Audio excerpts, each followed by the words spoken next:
Good evening, Bulldog fans. Welcome to Harring-Jeffries Sports Complex. It's week 2 of the IHSA football season, and the Carmi-White County Bulldogs are set to face the Hamilton County Foxes in the home opener of this season, and it's going to be a fun night to open off the homestand here in 2023. This is the Taylor Eye Care pregame show in focus. Thanks to Taylor Eye Care, providing excellence in eye care on Falcon Avenue in Carmi. Visit TaylorEyeCare.com for more. Cole Carter alongside Chris Myers, Asher Penrod, and Kai Roberts are with us. For those of you watching on the WRUL Sports YouTube channel, JC Tinsley is back at the studio.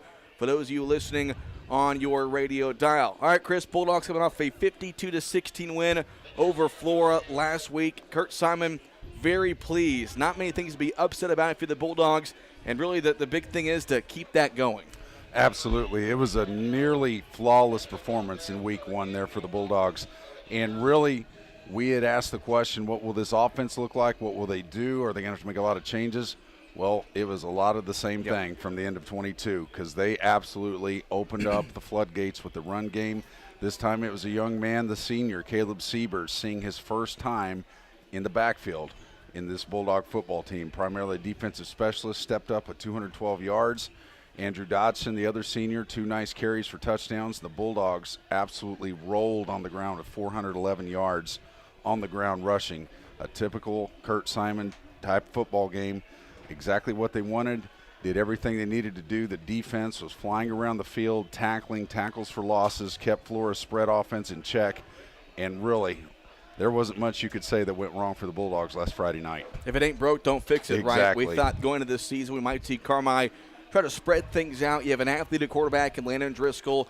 You know, what kind of offense are they going to run? Well, nothing changed, and they went right back to the wing T, the power I, and it worked to perfection last week. And again, Flora might be having a little bit of a down year this year, a big senior class, but this Hamilton County team is going to be better than that Flora squad Carmi saw last week.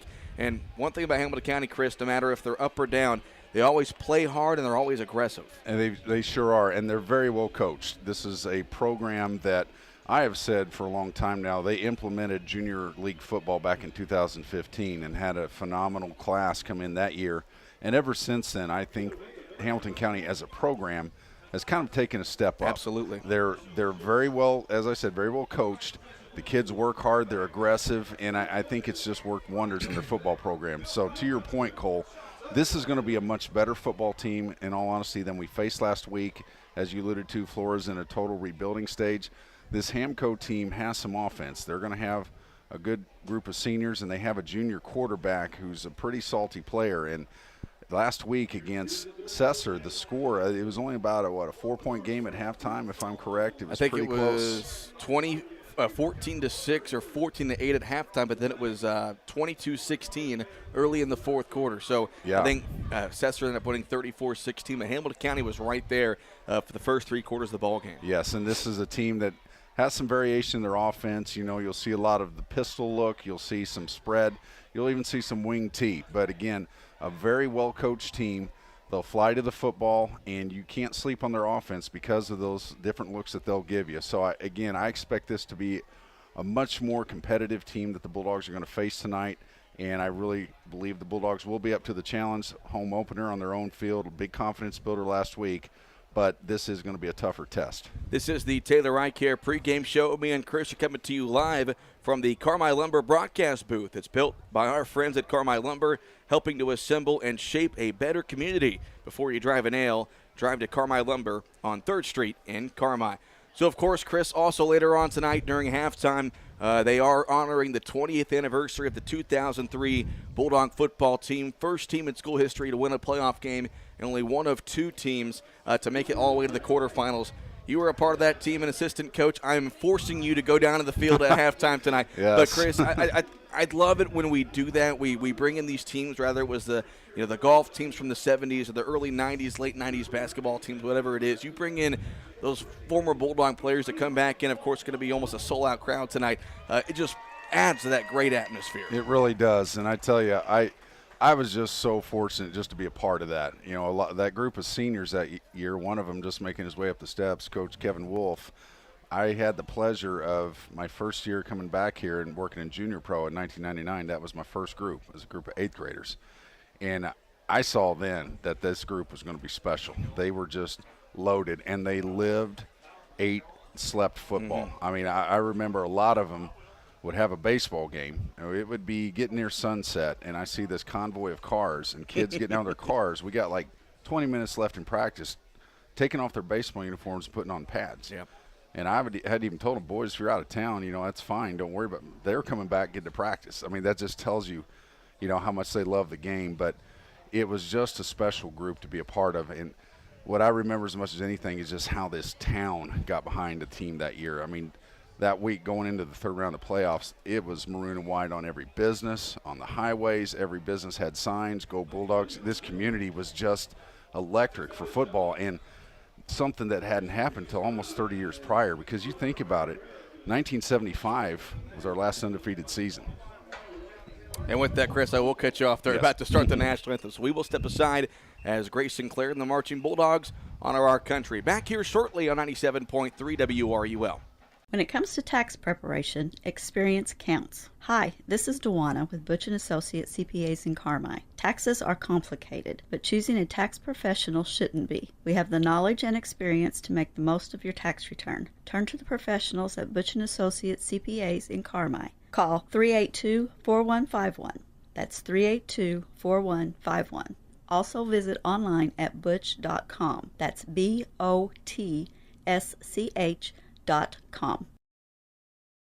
Before you drive a nail, drive to Carmi Lumber. From cabinets and flooring, doors and paint, lumber and hardware, to shingles and siding. Knowledgeable and friendly staff that have your back on all those home projects and even deliver to your door. So before you drive a nail, drive to Carmi Lumber for the woods, the goods, and the know-how. Visit Carmi Lumber, North 3rd Street in Carmi, and carmilumber.net. Hello, Bulldog fans. This is Kyle Hosick with Country Financial. It's been great coming back to my hometown of Carmi, supporting our Bulldogs as well as my current and future clients. Whether you're looking for auto or home insurance, insurance for your business, life insurance, or a retirement plan, I can help. I take pride in quality customer service and promise to listen to what's important to you while ensuring you have the right coverages. Stop by my office to see what sets us apart. Country Financial Representative Kyle Hosick, 603 West Main in Carmi.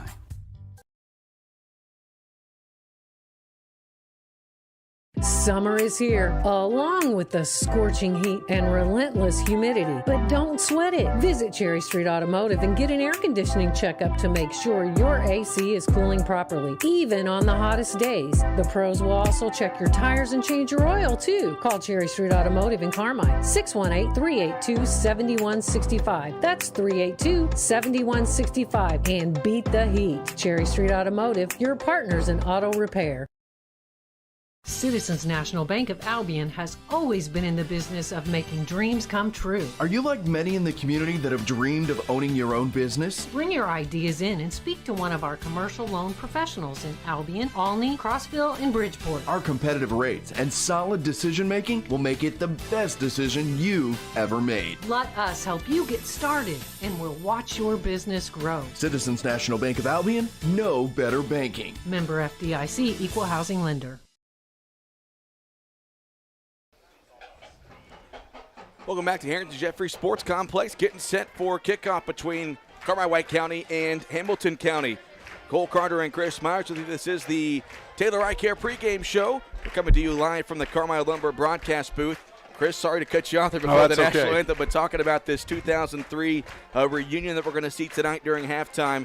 Just an awesome team that was in 2003. Yeah, it was, and what I was getting to before that 2003 season, the last undefeated team that the Bulldogs had was 1975, which is ironically, I believe, the first year that IHSA had the football playoff system implemented.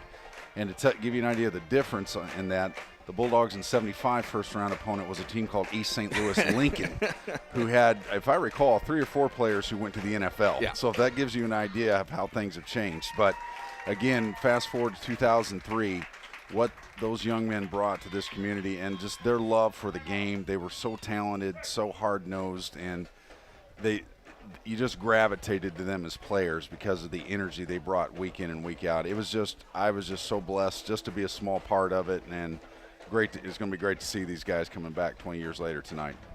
And, of course, those of you that can't be here tonight, we will have that ceremony both on the YouTube channel as well as 97.3 WRUL. We'll just pass the microphone over to Trey Mason, and he'll do the honors there at halftime as the Bulldogs are getting ready to make their way out of their locker room, or they actually have. They are now over at the tunnel getting ready to run out onto the field for the first time here at home this season. You know, when you start the season, it's back-to-back years. Carmi started the season off on the road. Coming back home for that first home game of the season, there's nothing like it. Football here in Carmi on a Friday night. It is. You know, I tell you, whether your first game's on the road or at home, there's just, you summed it up, Cole. There's something about that first home game of the year, the energy, always a big crowd, excitement in the air. Football season is still early. It's still young. And these guys on this Carmi team, these young men, you know they're excited for tonight, coming in with a big victory last week. They're going to be ready to play some football tonight. As the team's getting ready to run out of the tunnel. Great crowd on hand, as we expected. The packed house. Here's the Bulldogs playing their home opener. So we mentioned it last week and on the Saturday morning sports show as well that Carmi is pretty much going to have a bye week next week. I mean, at this point, no opponent has been scheduled for that Week 3 game where Vienna-Goreville was forced to cancel. You're talking to Clinton Wolf last weekend at the junior pro game. They really wanted to find someone because you get into playoff points if Carmi was to win 5 games this year. You know, the BDC has always been a close conference with the 10 teams, but now if there's a 5-win team in the BDC, there's no guarantee getting in since Vienna-Goreville had to forfeit. Right. That's kind of the disadvantage it puts you in, because if you get it against a team, you're 5-4, and a team in the conference has a similar record, but they played a game that week and happened to win. They got more points, and so they're in. So that, you know, on top of that, all these kids want to play. Yep. All the coaches want to play a game. I mean, there's no question, you know, no one would want a bye week unless we get some kind of miracle, maybe tomorrow or Sunday. But for all intents and purposes, we are going to be off next week. It's going to be odd, Chris. I don't like having time off. I'm going to miss you. I'm going to miss you. I know. What are we going to do next week? I don't know. It's going to be weird. But, of course, we'll be back in action in Week 4 when the Bulldogs will host Cesar-Valliere here. But then again, Cesar-Valliere is a very good team. That's going to be good for Carmi to have another week of rest, another week of preparation for a very good Red Devil team. Yeah, because as we've mentioned, you know, we're not deep. You know, no. We only have 26 kids on our varsity roster. So though the young men out there are very talented, very good football players, you know, we can't afford injuries. So pray, knock on wood, as always every week, that everyone's healthy and good to go after each game. But if you do have some kids banged up with some bumps and bruises, you know, a Week 3 rest in that regards is a positive, you know, because as we said, Week 4, Cesar's coming in here. Week 5, we're going to Fairfield. Yep. So that's a pretty rough stretch coming up.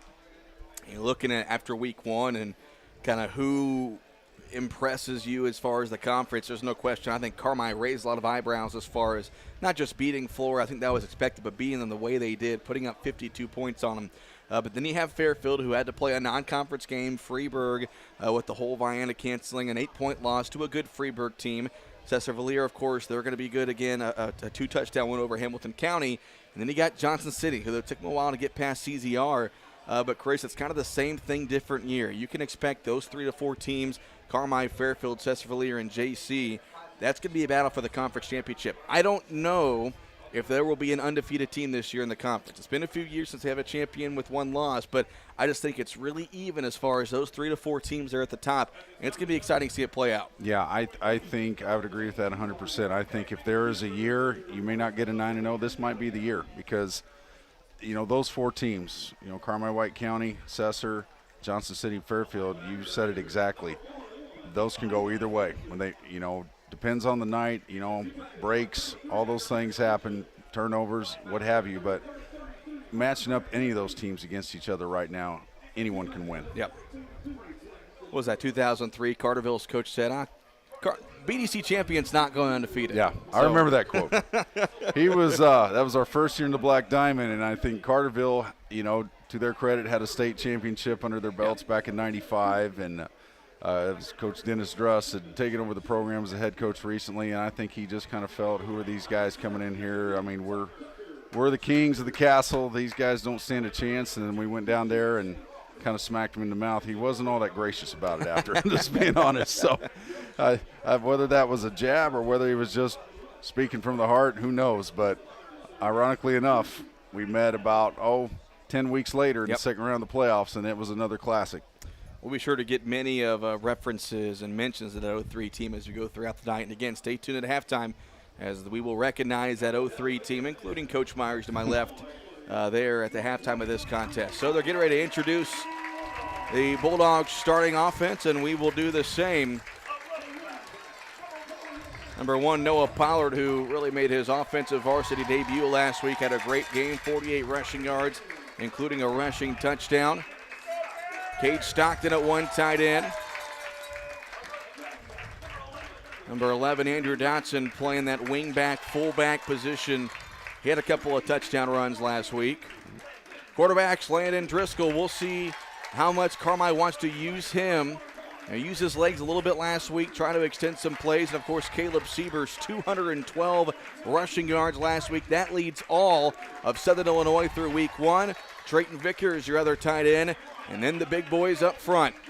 Gavin Payton, he's going to be your starting right tackle, right guard, wearing number 50. He's a senior. Nelson Ryder playing the right guard or left guard position, number 51. Big left tackle, number 55, Eli Bryant, the now junior, playing both ways for the Bulldogs. The center, Connor Buchanan, number 60. He's also a senior, and Austin Owen, the right tackle, number 62. That's your starting offense for Kurt Simon and the Carmi-White County Bulldogs, looking to start the season off 2-0 for the second straight season. Well, those last 5 you just mentioned, those are the guys who have to control the game again tonight. They had a fantastic outing last week. Just, as a former offensive lineman, watching some of the consistency, the drive blocks. We saw excellent counter pulls, just guys getting pancaked. They looked fantastic. And Kurt Simon said from the beginning of the season, this is one of the most consistent units he's had as a coach up front. They're all experienced. They're all hard workers, strong, physical kids. And he said, without question, this is the strength of our football team. We're going to go how they go. Yep. And, the skill position kids out there, the guys that have stepped up this year, they'll tell you, you go as your offensive line goes. And if they're playing on all cylinders up front, I think we're going to have a good night tonight.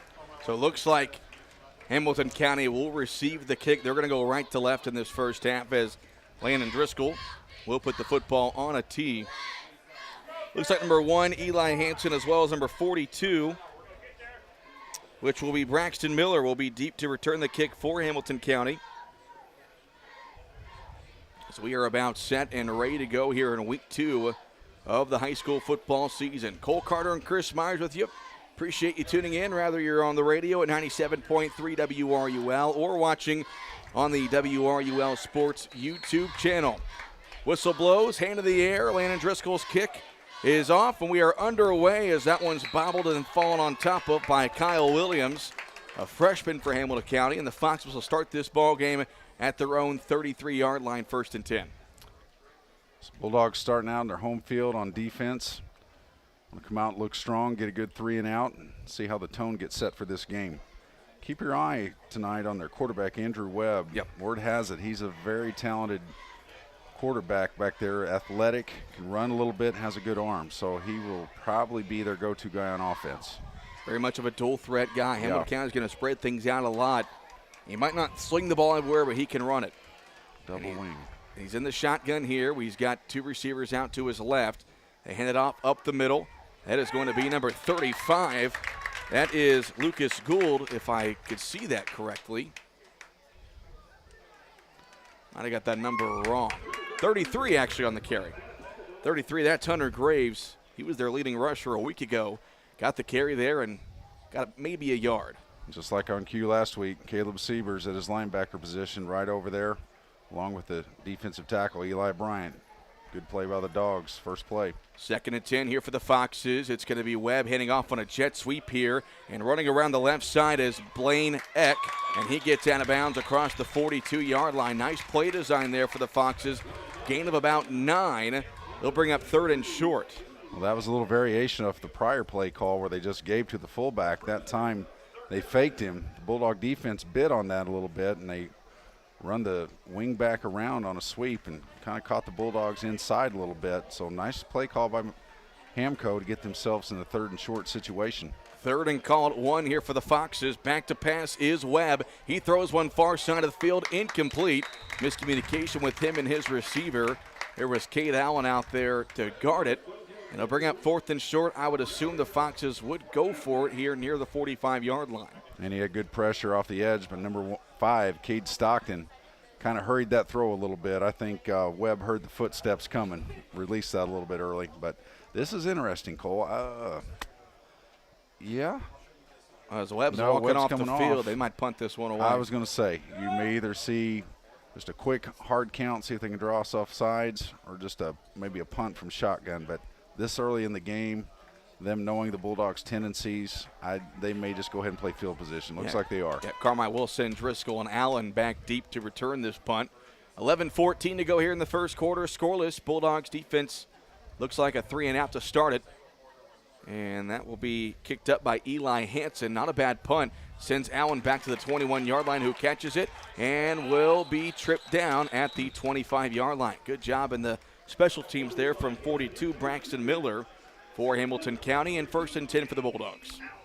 Good job receiving that punt by Allen. Has calmed my nerves early in the games. We talked about it last week. That's every week. It's the hardest play in football, really.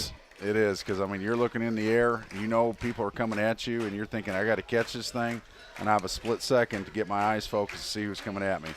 So these home fans, a chance to see this Bulldog offense for the first time, and looking around, there are not many open seats in these home bleachers. 1st and 10 for the Bulldogs. Under center is Landon Driscoll. He'll take the snap, hands it off to Sievers up the gut. Sievers will be tripped up at around the 29-yard line. Got about 4 yards there, maybe 5. It'll be 2nd down. Nothing fancy on that play call, just back to the old traditional power eye right ISO. Sievers hammering his way off the right guard tackle area, and a nice gain. 5 yards, nice chunky yards, and start ahead of the chains on your first series. So the Bulldogs go to the power eye here. Sievers dots the eye. Pollard and Dotson in front of him. Driscoll hands it off to Sievers again, left side, and Sievers tripped up initially, and not much running room there. Good job by the Hamilton County front 7. That was number 70, Tucker Richards, the first one there. And Carmi will face a 3rd and about 3. Well, this look, if I'm looking at it correctly, that Hamco brings defensively is more what they call a 3-3-5 look. That's 3 down linemen, 3 backers behind them, 2 corners stacked up, and then 1 safety deep. So they are stacking the box. 3rd and 2, Driscoll under center, and somebody jumped. Hamilton County. They were trying to time that blitz, and they did not time it well. Both sides did move, but I think they might. No, they're going to say against Carmi. They're going to say false start against Carmi. Are they really? Yeah, they're pointing up. You're right, though. I mean, Hamilton County was trying to time that jump, but I think Carmi might have just moved a hair too soon, and that's going to be the call. Wow, they did.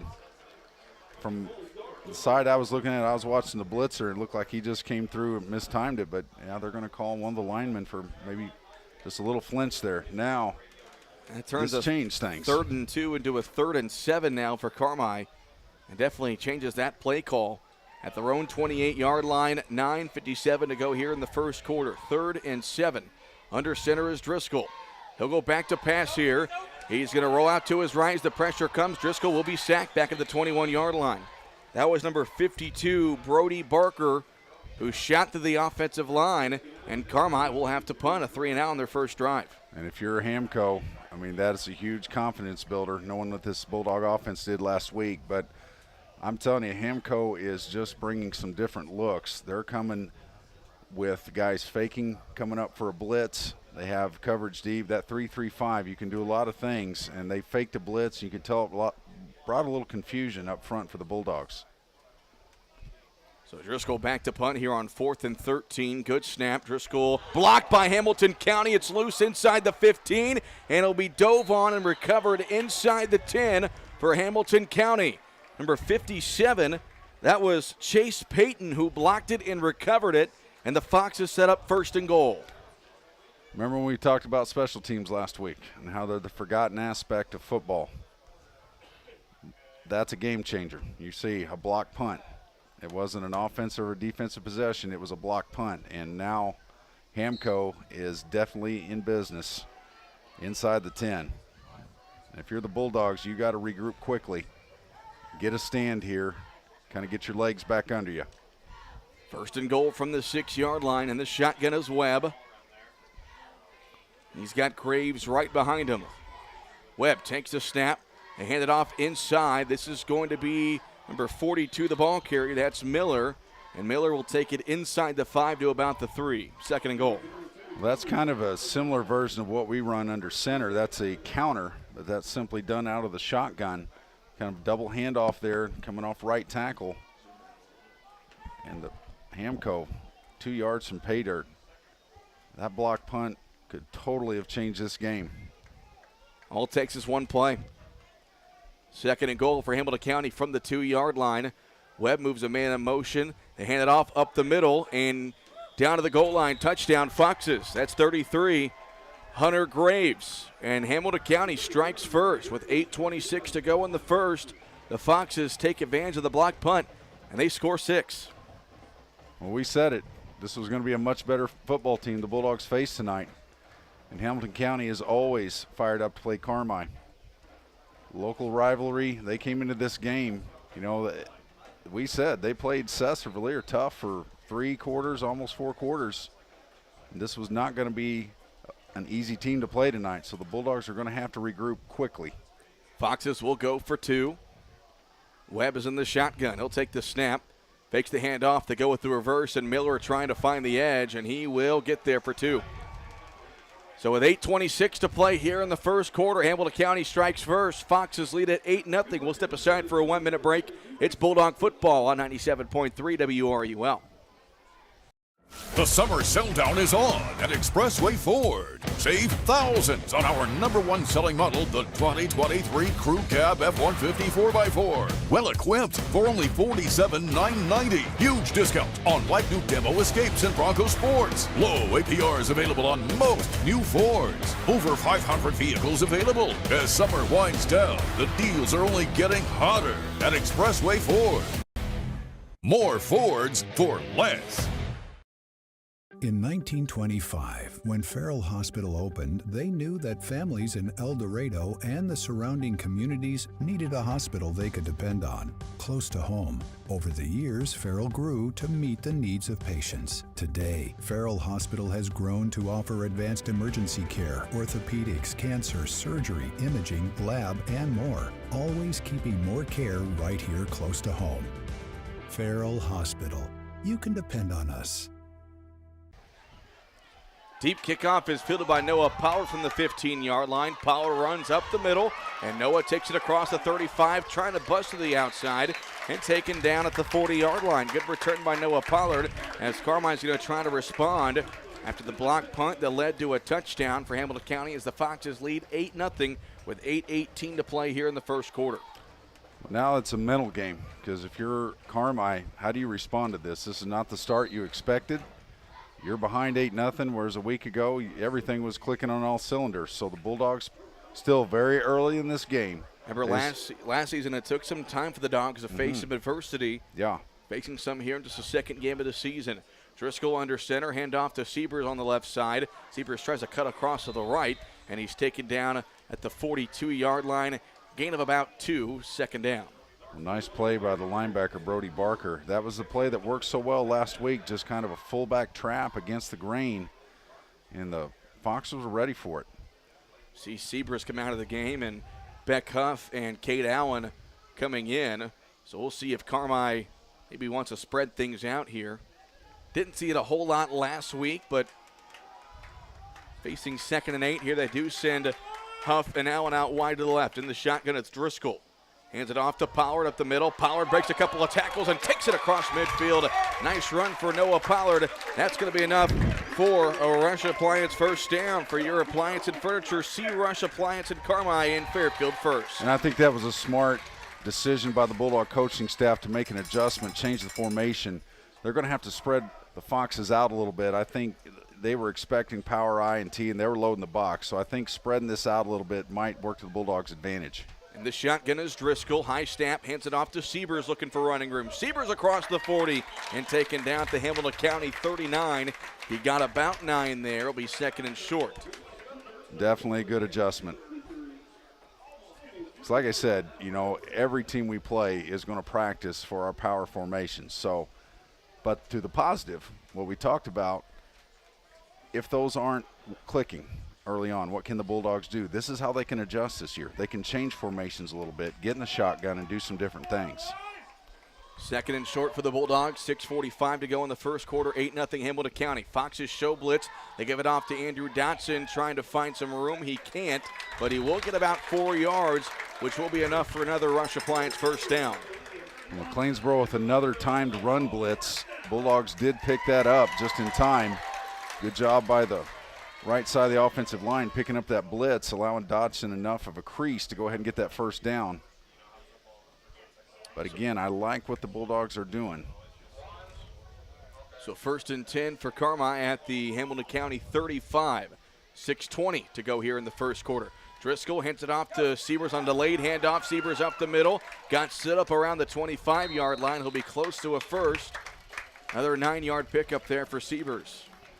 I tell you, that was a nice job there on that play by the left guard. That's Gavin Payton. Clainsboro is doing number 57. That is Chase Payton is coming up on that run blitz constantly. And so there's an old saying, you can live by the blitz and you can die by the blitz. If you get picked up, then the back's going to have a big crease and a good gain, and the line did a good job picking that up. Well, Chris, the last name Payton, Chase yes, Payton, that's the younger brother of Gavin Payton. That's right. So a little brother versus brother action here tonight. Here's a fullback give. Believe that was Dotson that got the carry, and Hamilton County sniffed that one right out. They did. They indeed did. You know, they're causing some havoc up front with the looks that they're giving. They're not just going to sit back and let Carmi just come at them with power plays. They're going to mix things up by run blitzing. They may even stunt those linemen a little bit. But yes, I was talking to Gavin's dad before the game. That is true. Brother versus brother. So third down and 2 here for Carmi at the Hamilton County 28-yard line. 8-0 Foxes. Driscoll hands it off to Siebers, or correction, that's Dotson right side, putting his head down, and Andrew Dotson inside the 15-yard line. That's a Rush Appliance first down. There you go, and that's why you don't panic if you're the Bulldogs, because you know that you get this run game clicking, you can turn the clock in your favor quickly. And what I liked about that run was the ball security Dotson had. 2 hands on the ball, lowered his pads, was just saying, I'm going to grind this, I'm going to get the first down. So first and 10 for Carmi from the 14-yard line. Under center is Driscoll. They go to the power I. Driscoll off to Siebers, up the middle. Siebers inside the 10, down to the 5, and he's taken down at about the 2-yard line. Going to be first and goal for Carmi. Beautiful job on the ISO. Once again, nothing fancy with that play call. Good power blocking and running up front. That's the simplest play there is in football. 2 lead backs, guard blocks down, isolate on the linebacker, and get your yardage. So first and goal for the Bulldogs, a Rush Appliance first down. They go back to that stack I, and somebody moved. This is either going to be a false start or is there even a penalty?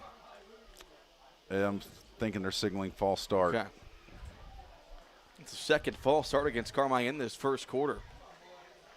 And the Bulldogs, for the most part, were pretty disciplined as far as penalties last week. Both of those at really, really key times. The last possession, we were 3rd and short, and this one, we were on the 2-yard line. Now you're at the 7. So that changes things. Definitely changes things. Under 4 minutes to play in the first quarter, 8-0 Hamilton County. First and goal from the 7-yard line. Power I formation. Driscoll under center. They give off to Siebers on the right side. And the Foxes there again, able to sniff that one out. That was number 62 off the right edge. Or correction, 52, Brody Barker. He's been all over the field tonight. You're just seeing it consistently. They are just not a team that sits there in a vanilla look. I mean, they are run blitzing at every snap. You see those linebackers on almost a dead sprint right before the ball snap. This might be a case where you look for a hard count maybe. Bulldogs go to the T formation here. 3:13 to play, second and goal from the 6. Driscoll bobbled the snap, and he's able to pick it up, but he had a knee on the ground when he did so, and now it's 3rd and goal. And Carmi, a couple of self-inflicted wounds in this first quarter. A couple of uncharacteristic miscues, and you can see when you I've said the simplest thing in football looks like the center quarterback exchange, and that time it wasn't clean. It's exactly, that's why you practice it all the time. A penalty before that, Carmi putting themselves in a tougher situation than what they should be, but still you're going to have 4 downs here, so let's see what we can get this next 2 plays. And the shotgun is Driscoll here on 3rd and goal. Hamilton County shows blitz. They bring it. Driscoll rolls out to his left, got a man in his face. Now rolls back out to his right. Tries to cut left and sacked back at around the 11-yard line. Hamilton County blitzed the house, and Carmi couldn't answer. I thought he might have got the edge if he kept running, but number 55, Caden Kelly, just had a little too much of an angle on Driscoll there. Just couldn't quite get outside. And now what was first and goal from the 2 is now 4th and 12 from the 12. So Carmi definitely got to spread things out here as they bring Allen and Huff in the game. Huff will be the slot receiver on the right. Allen out wide to the right. 4th and goal from the 12-yard line. Driscoll in the shotgun. He's back to pass. He rolls out to his right. He's going to keep rolling. He's got pressure. Driscoll is going to have to be taken down. He'll take the sack at around the 12. Turnover on downs. And you just got to credit Hamco with good defense. I mean, they are just literally attacking every play. I can't stress enough how they are just causing havoc by their constant blitzing. They're just going all out because they know, as I've said, they know if we sit back in just a 5-man front and just let Carmi come at us, we're not going to have success. So they're just rolling the dice. They're blitzing the house, and it is absolutely wreaking havoc right now for Carmi. Again, a penalty and a missed snap don't help your cause, but if you're going to throw the ball, you're going to have to figure out how to handle that blitz.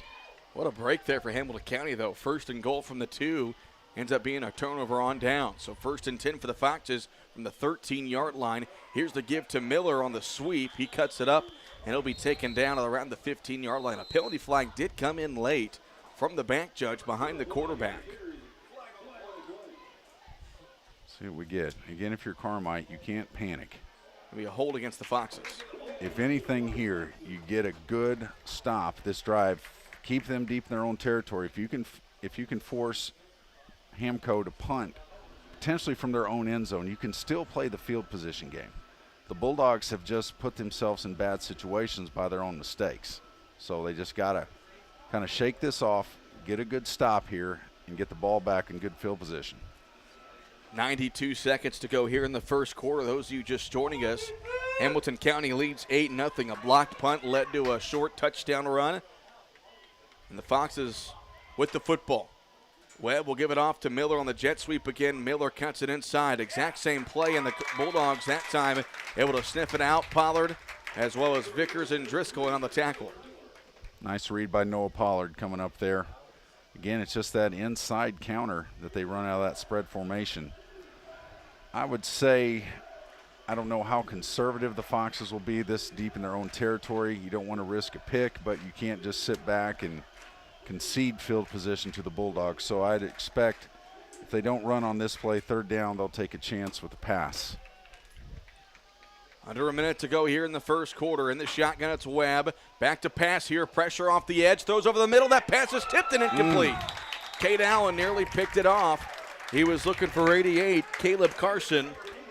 That was nice coverage by Cade Allen, because I'm going to tell you, that was an excellent play-action fake there. I was still looking in the backfield, then to see number 88, their big tight end, Carson, as you said, coming over the field. Looked like he was open, but Cade Allen showed good closing speed, broke that up. So now 4th down, or correction, that was just 2nd down. So 3rd down here, right? Is that 3rd down? It is okay, 3rd down. 3rd down. Yep. Forgot the holding penalty was a down. So 3rd down and 16. In the shotgun, Webb, and they go with an end around. Ball's out. I think Carmi got it. Eli Bryant able to fall on it. Hamilton County trying to go with the jet sweep and a bobbled handoff. Eli Bryan able to fall on top of it, and now Carmi has first and goal once again. Well, the Bulldogs got the break they needed, having their own miscues, and all of a sudden, Hamco, a nightmare situation for them, deep in their own territory. You kind of thought their play call tendency on that was just maybe a safe run, just get themselves in position to punt the thing out. A fumble, big number 55 falls on it, and let's see if the Bulldogs can capitalize and punch this in. In the shotgun, it's Driscoll here on first and goal from the 3-yard line. Driscoll hands it off. Pollard up the middle. Touchdown, Carmi-White County. Noah Pollard. $6 for 6 points from First Bank, and the Bulldogs here on the board. Well, both teams early on, the Bulldogs with that miscue deep in their own territory set up a Hamco touchdown. Hamco kind of returns the favor for us with a fumble of their own. The Bulldogs capitalize, punch it in. Let's see if we can get the conversion here and tie this thing up. First Bank in Carmi is making a $6 donation for every 6 the Bulldogs scored this season. Just another way your friends and neighbors at First Bank are committed to making great things happen. And on the 2-point conversion play, Hamilton County will stop the Caleb Siebers run in the backfield. So the score will remain the same. The Bulldogs do get on the board on the touchdown run by Noah Pollard, but Hamilton County hangs on to their 2-point lead. 8-6 with 40 seconds to play here in the first quarter. Back in 30 seconds. Great teamwork is no accident. David and the gang at Hale Body Shop salute the area athletes. Just as in sports, the team at Hale Body Shop work together to make sure you get your car back as quickly as possible. When it comes to collision repair, more and more people choose the team way out there on Possum Road. Hale Body Shop in Carmi. David and the gang are proud supporters of area athletes. Noah Pollard finds the end zone, and the Bulldogs get on the scoreboard. It's 8-6 with 40.5 seconds to play here in the first quarter. Chris, one sponsory, and I forgot there in the pregame show. It's week 2. Give me time. But the keys to the game, they're brought to you courtesy of Expressway Ford in Mount Vernon, Indiana. Chris, let's talk about what each team needs to do tonight, starting with Carmi. I think with Carmi, you just get back to your dominance in the run game, and you got to control the miscues. You can't have fumbles, penalties, turnovers at bad times. Play field position and execute. Speaking of penalties, another one right here on the kickoff. And another one against the Bulldogs. But as far as Hamilton County, I think their game plan has been so far blitz the house, and it's worked. I think that they have executed their game plan perfectly. You know, they're coming in here with the mentality of we're going to be the aggressor, we're going to attack. If that means we got to roll the dice every play defensively, that's what they're going to do. And again, it's caused a lot of confusion. They're like a swarm of bees right there so far defensively earlier in the game. But I think their mentality is let's just throw the kitchen sink at the Bulldogs with our defense, cause some confusion, and don't let them get in their comfortable rhythm in their power formations. So if you're the Bulldogs now down 8-6, you got to play some more solid defense, get the ball back. Still a ton of time, just the second quarter. So the Bulldogs back it up to the penalty, and Caleb Siebers kicks it away. This is going to be Hansen on the return, waiting for some blockers to set up, and Hansen takes it up to about the 39-yard line. So the penalty ends up giving Hamilton County some pretty good field position. 1st and 10 for the Foxes, 33 seconds to go here in the first quarter.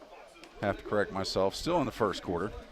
It seems like we're in the second. I was going to say, it's been a fairly long first quarter. It sure has.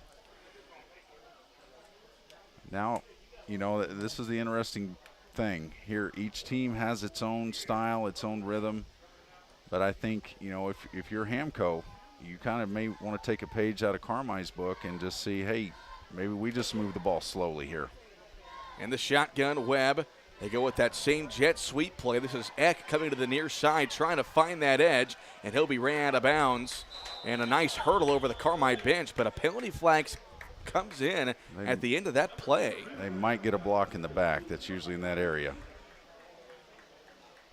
As Eck came on that jet sweep that they've ran so many times already in this first quarter. I hope I'm right on that. Let's see what we got. Lots of yellow flags out in this first quarter. Yep, the official is lining up to move the ball back. So it came towards the end of the run. So they're figuring out where exactly the penalty was, and it will be 10 yards from that spot. Yep, it's a hold. So, the one thing I think the Bulldogs got to get under control, they're given up the edge a lot more than they need to right there.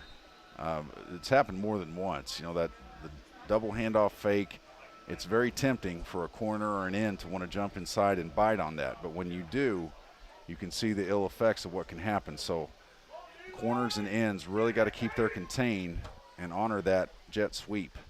Webb, they go with a jet sweep once again. It's Miller who has it. It was almost taken down the backfield, and then he's brought down back at around the 35. Nelson Ryder almost got to him, but then Allen and Sieber shot through in the backfield to bring him down. Well, I tell you, who forced that play was number 11, Andrew Dodson, over there on the end position, other side of the field. He kept his, what I call, pad level and his edge contained with that receiver out there. Didn't let him get hooked, kept him forced to the inside, forced the back to go wide, and allowed his backfield makes to make the play. But Andrew Dodson's the one who forced that. You'd be right. It was Dodson and Siebers who made the tackle on that play. Final play of the first quarter. Bulldogs trail 8-6. We'll step aside for a 1-minute break. It's Carmi-White County football on 97.3 WRUL. Hamilton Memorial Hospital family clinics are growing to meet the needs of our communities. We're proud to continue to expand by offering acute, urgent care services by welcoming Dr. Brian Sloan to our McLeansboro Family Clinic location. With over 20 years of emergency medicine experience, Dr. Sloan provides acute, urgent care visits for those times when you can't wait to feel better. From colds and sore throats to care after sports-related injuries and more. Hamilton Memorial Hospital Family Clinics. Here for you now, like we've always been. To schedule an appointment, call 618-643-2988. What a hit! Now that's a playmaker. With Huck's Bucks Big Rewards, you can be a playmaker too. Hi folks, I'm Chris Myers. And I'm Cole Carter. Download the Huck's Bucks Big Rewards app now and save with great coupons on gas, snacks, and more. And make sure to fuel up at the Bulldog Spirit Pump at Huck's. A portion of your fill-up goes to support Carmi-White County Unit 5 schools. And that makes you a playmaker in the community. Huck's Market, headquartered in Carmi.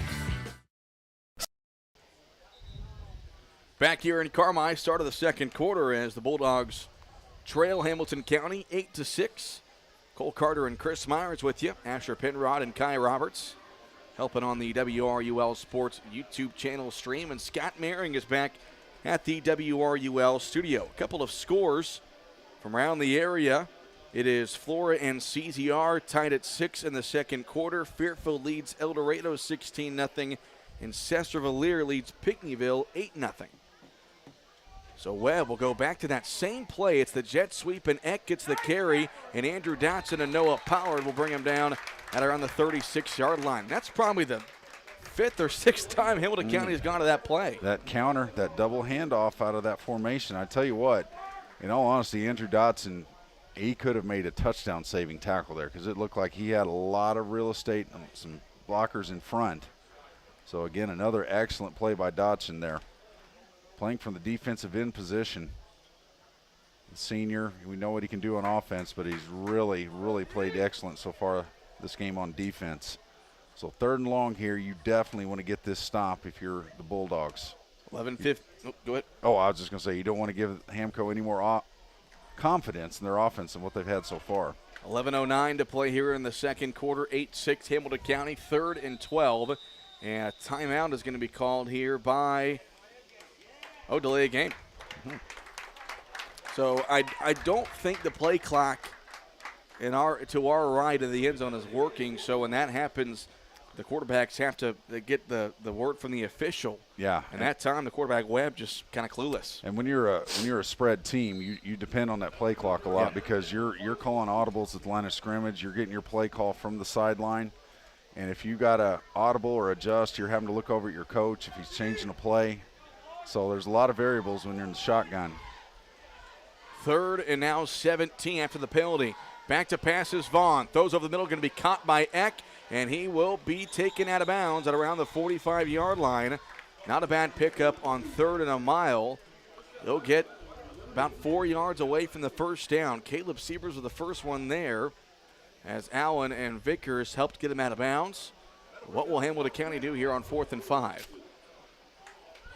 From all I think they're going to go for it. I think they are. I think they're just going to put this on their defense. Nope, they are going to punt. They're going to trust their defense. I think this is wise. Play field position. Your defense has played really well for the most part. Their backs were kind of against that wall that last possession, but I think it's a right call. Low snap, Hanson corrals it, and a high short punt. And Lennon Driscoll waves the hand, calls a fair catch, and makes the fair catch at the 30-yard line. So the Bulldogs will set up shop at their own 30, looking to take their first lead of the night. Smart decision there by Driscoll. Just make the fair catch here at the 30. Still got decent field position. Now let's see if this offense can start clicking again. And again, 8-6, second quarter. Plenty of time. This is not a panic situation. Just Bulldogs have not played from behind. You know, when you're used to a 30-point lead from the week before, this is just going to be a tougher sled. And we said this is a much better football team they're playing tonight. So they just have to rise to the occasion. 10:37 to play here in the second quarter. 1st and 10 for Carmi from their own 29. They trail by 2. Driscoll hands it off Siebers left side. Nice hole for Siebers to run through. He'll put his shoulder down and carry it all the way to about the 38, 37-yard line. An 8-yard pickup there for Caleb Siebers. He'll be second and short. Nice job on the left side by the left tackle, Eli Bryant, getting movement. But what I always love to see from a tailback is, you know, they're trusting their lead blockers when they have their hand out there, just barely touching the back in front of them and saying, okay, I'm trusting you to do your job. I'm going to be patient. I'm going to wait for the crease and get my yardage. So that was a very good run by Caleb Siebers. Bulldogs go to the power right here. Driscoll under center. Hamilton County shows blitz. Driscoll the toss. Right side Pollard looking for running room. Pollard puts a shoulder down and is taken down at the 45-yard line. That will be enough for a Rush Appliance first down. I like the way Carmi is getting Noah Pollard in the open field. Yes, I think he can be the variable tonight. And Hamco again showing that linebacker both coming up, blitzing the A-gaps at the last second. If your guards can pick that up, I think that's where the edges become vulnerable. You know, again, I've said it earlier tonight, you live by the blitz, you die by the blitz. As many plays you blitz into and get a tackle for loss, if you blitz and it's picked up, the offense is going to hit a home run. So 1st and 10 for the Bulldogs from their own 45. 9:38 to play in the second quarter. Driscoll toss near side Siebers. Hamilton County able to shoot through the line and make the tackle in the backfield. That was Karcher on the play, as well as 55, Caden Kelly, for a loss of about 5. Just good angles by the defense there. Bulldogs trying to get the edge. You know, again, Siebers trying to be patient, letting his blockers get out in front of him, but just good angles. Good angles by the defensive lineman for Hamco. Now we're 2nd and about 14, looks like. Driscoll is in the shotgun. 2 receivers to his left. Driscoll hands it off to Pollard. He runs right into a Hamilton County defensive lineman. That was number 88. That was Carson. And all of a sudden, the Bulldogs look at 3rd and 15. And I'm not sure if that was meant to be a zone read, maybe. If Driscoll wanted to pull that ball and maybe run with it. If he was able to do that, he had some real estate. So there may have just been a little confusion on that play there. But you're right, Cole. The Bulldogs have backed themselves into a hole. But you got to credit this Hamco defense for doing that. Kurt Simon calls a timeout with 8:37 to play in the second quarter, and the Bulldogs down by 2. We'll take one as well, back in 30 seconds. This is Nancy J. Winter, CPA.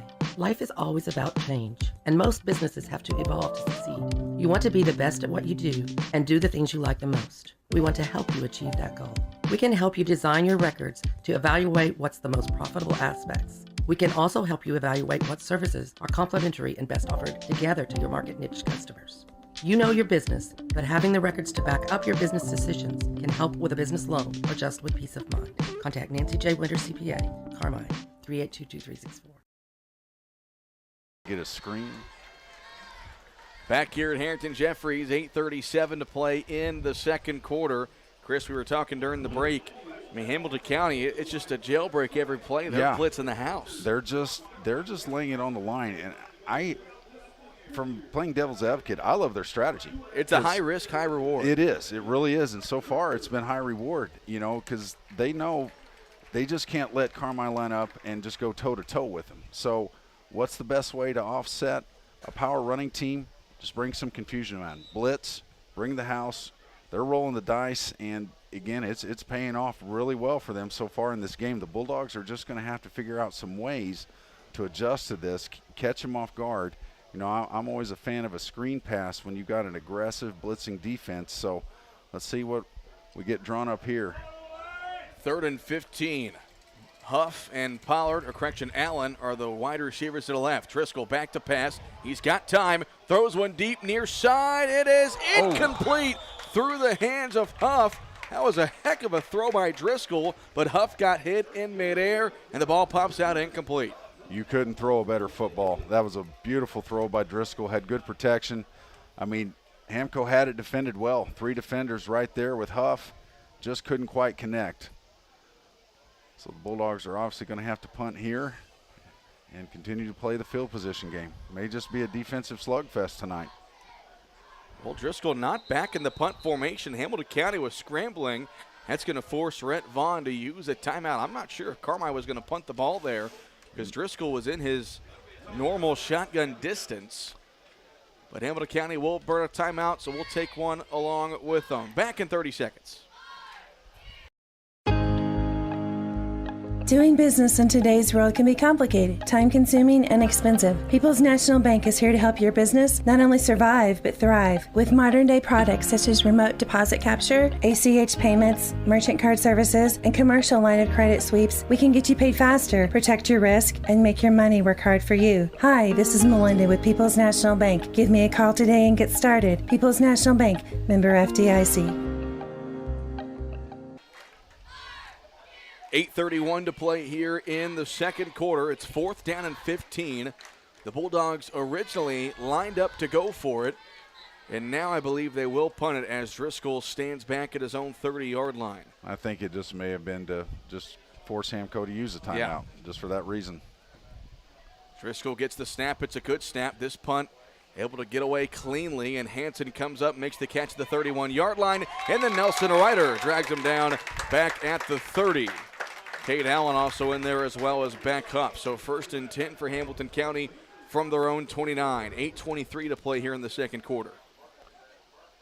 And as we talked about during the break, it's kind of deja vu from week 9 against Flora last year, you know, except this time the Bulldogs coming off a big win. You know, this Hamco team is just playing a whale of a game defensively. You got to tip your cap to them so far tonight.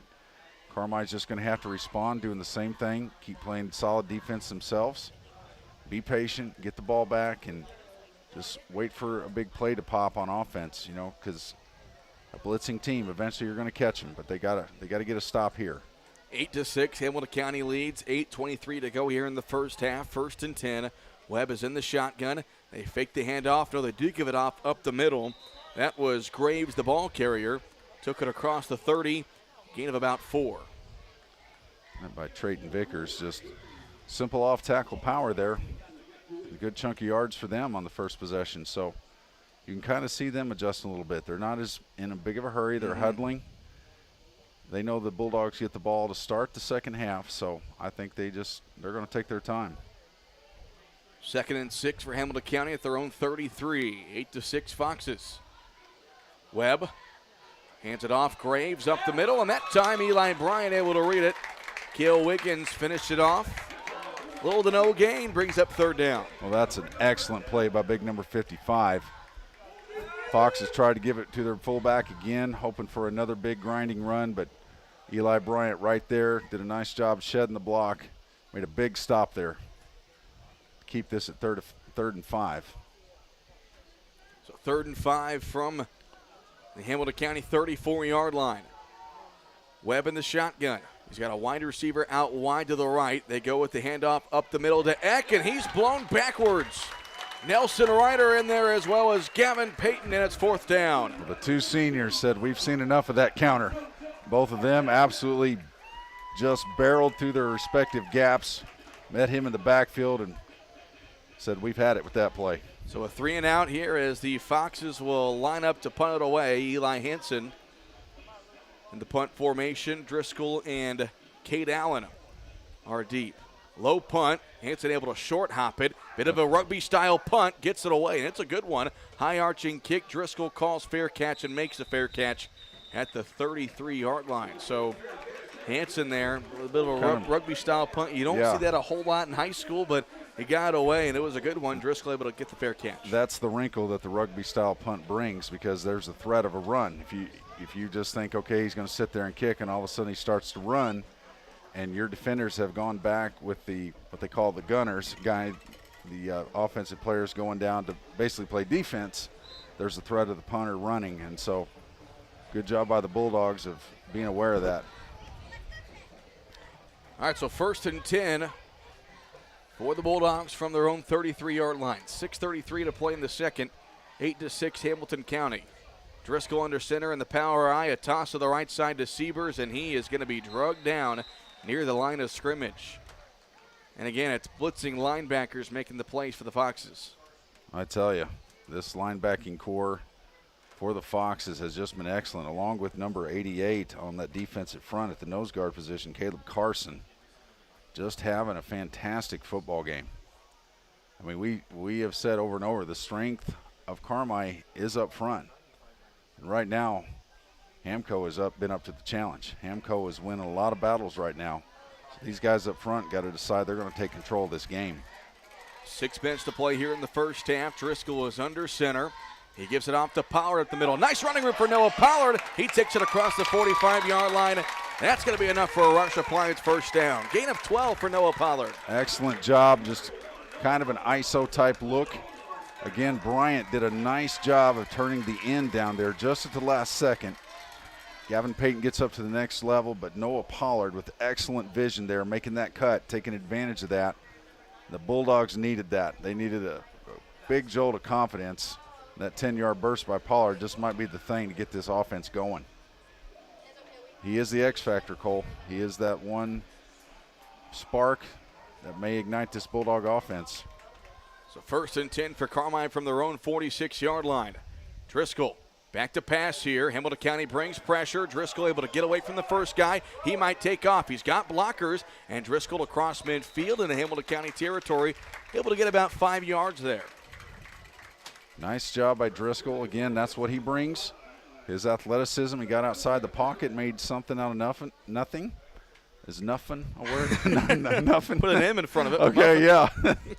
But again, that's the athleticism he brings, and a nice job there. And I tell you what, his tackle, Austin Owen, went downfield and absolutely leveled a Fox secondary player. So you love to see your lineman getting downfield and getting pancake blocks. 2nd down and 5 for Carmi from the 49-yard line. Under center, it's Driscoll in the power I. They give up to Siebers right up the middle. Siebers pushing his own blocker ahead, and Siebers takes it inside the 40-yard line. Noah Pollard tried to set up a block, and Siebers pushed him right out of his way. That's enough for a Rush Appliance first down. Well, you know, I talked about the backs just gently letting their lead blockers do their thing. That play, Siebers said, "Get out of my way, son. I want to get some yards." I see pay dirt. So, same thing. The ISO once again. And this is the Bulldog offense we come to know and expect. No hurry for Carmi. 4 minutes left. You're getting deeper in Hamco territory. Force them to use timeouts, but just keep grinding this thing. 1st and 10 for Carmi from the Hamilton County 39. 4 minutes to play in the second quarter. 8-6 Foxes. Driscoll under center. Hands it off. This is Pollard left side. Tripped up initially, able to stay on his feet and get it inside the 35-yard line to about the 34. Good job by Noah, able to get 6 yards out of that. Yeah. As I said last week, don't let him being 165 pounds fool you, because he has, I'll say this like a broken record, he runs and he has the strength of a 225-pound power back. He is pound for pound one of the strongest kids in this program. And that was just an illustration of why. He refuses to go down. And the way him and Siebers have really hit the holes at full speed tonight. They sure have. They go two tight ends here on the left, and Driscoll hands it off to Caleb Siebers, going to the left side. Siebers jukes out one defender and takes it inside the 25-yard line. It's another Rush Appliance first down. Again, that little inside power, inside counter play. Out of the gun there. Now you're getting the rhythm you want if you're Carmi. Moving the chains slowly, start leaning on this defense a little bit. You know, if we can get this one in the end zone, we get the ball to start the second half. So we got to get a score on this drive. First and 10 for the Bulldogs at the Hamilton County 24. Carmi is driving. Driscoll gives it off to Siebers right side. Siebers able to take it across the 20 to about the 18-yard line. About 5 more. That was that stack eye look we've seen a lot on the goal line or on two-point conversion plays. Just a variation of an I formation. Again, I had said last week a lot of teams will use that to run option out of, but Carmi just using it as a power formation more or less. 2nd and 4. Under center is Driscoll. In the stack eye, off to Siebers left side. Tripped up initially, able to get it up to about the 15. And he will be, I believe, just shy of a first down. They're calling it 3rd and about 1. So you get a first down here, that'll stop the clock. Still have 2 timeouts left if you're the Bulldogs. We're going to be inside of 2 minutes after this play, so you might have to start thinking about using one of those timeouts. Reminder, fans, coming up at halftime is the 20th anniversary of the 03 Bulldogs. Stay tuned for that. 3rd and 1, Driscoll under center. The give to Pollard. He is stuffed initially, but the second effort might be enough for a first. I think he got it. And I tell you, that was a beautiful spin move by Pollard because he was dead to rights by number 57, Chase Payton. Payton, just a freshman. Met him in the backfield, and it looked like, for all intents and purposes, that was going to be a tackle for loss. But great spin move by Pollard, getting the tough yardage. 90 seconds left to play here in the second quarter. It's a Rush Appliance first down, ball at the 13-yard line. 1:23 to go. Bulldogs trail 8-6. Siebers right side, and he was taken down not too far from the line of scrimmage. It was just kind of a pile up, and Siebers didn't have much running room as we approach the 1-minute mark, and Kurt Simon will have to burn a timeout. I think you might consider taking maybe a play action shot to the end zone. One of these plays, at the very least, it does stop the clock. But, you know, we would love to run this thing into the end zone. You're on your 9-yard line, so you're kind of in that in-between area. But with only 1 timeout, you can get, theoretically, you can get probably maybe 1 more first down, the ball in the 12. So 1 more first down would stop it as well, but might not be a bad time to consider some type of play action or maybe a screen. 1:10 to play here in the second quarter. It'll be 2nd down and 9 for the Bulldogs with the football at the Hamilton County 12-yard line. We've already seen the Foxes make 1 stop with their back against their own end zone. That was in the first quarter. Carmi had 1st and goal at the 2, ended up turning it over on downs at the 12. So can they finish off this drive? And I think it is absolutely critical that Carmi finishes this because, you know, if you can get this score here, get the conversion, you're back up by a score, and you start the second half with the ball. So I think this could be a huge momentum shift in this game if the Bulldogs can punch this one in. 1:10 to go, 8-6, Hamilton County here in the second quarter. 2nd and 9. Bulldogs do come out in the power I. Driscoll under center. Siebers dots the I. Driscoll takes the snap. They toss it near side. Siebers trying to bust to the outside, and he's grabbed by a leg and nowhere to go. That was number 82, Chase Cross, who dove at the feet. And now Kurt Simon saying we got to hurry it up and run the next play. 53 seconds to go. Now it's 3rd down, back at the 14. In the T formation, it's Driscoll under center. They give it off to Siebers left side, and Siebers nowhere to go again.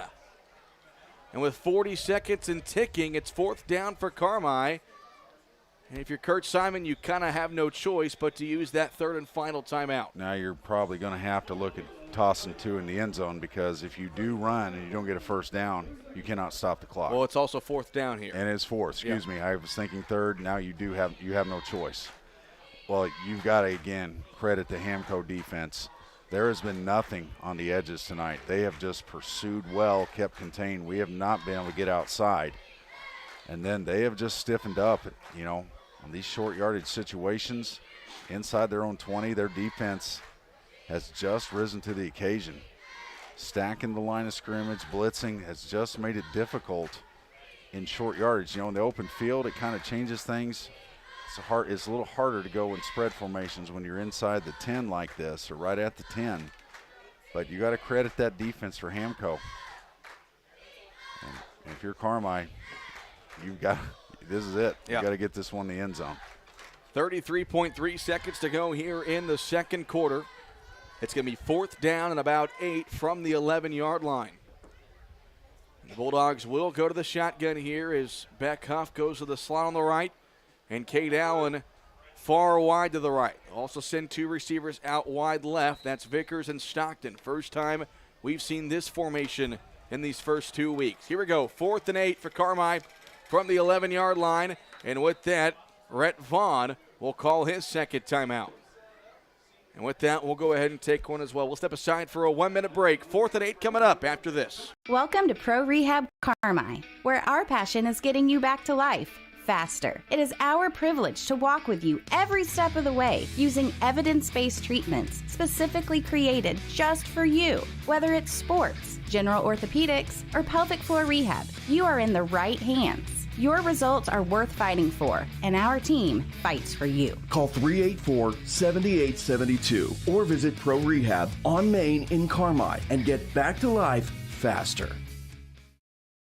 Shop, click, drive. It's that simple with RiceMotors.com. Picks and pricing updated several times a day. Even vehicles in transit. You get the first look when you shop RiceMotors.com. Got an idea of what you're looking for? Want to schedule a service appointment? You can do it all. Rice Motors has served the region for 90 years. And with RiceMotors.com, it's never been easier for you to shop. Click, drive. RiceMotors.com. Visit now.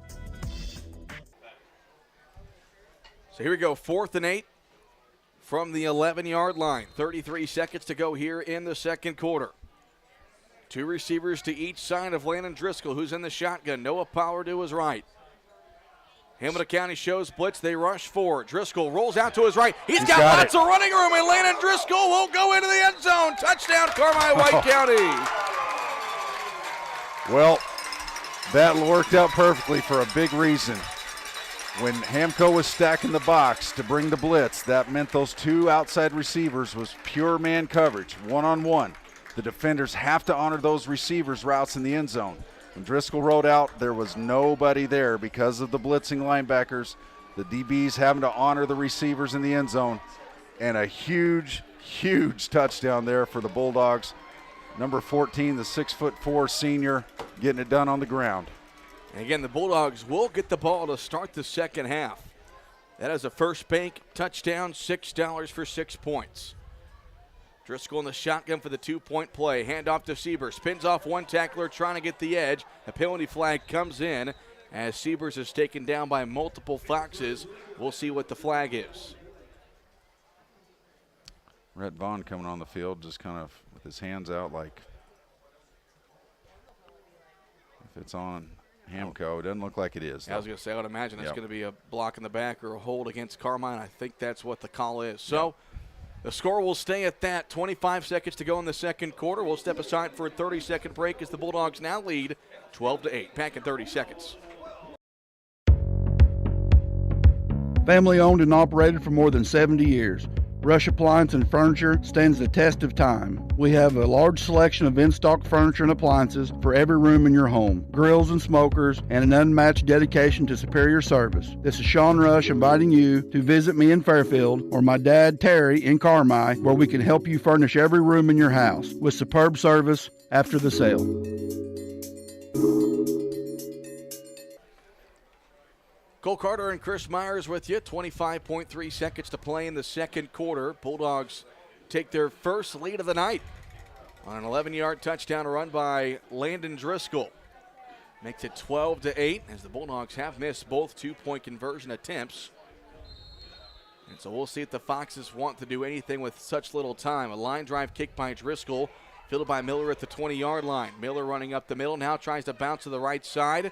He'll stop, now try to go back left until Noah Pollard wrestles him down at the 30. And I would imagine if you're Rhett Vaughn, you'll take a 12-8 deficit into halftime and just take a knee here. Yeah, definitely don't want to risk anything. 16 seconds left, deep in your own territory.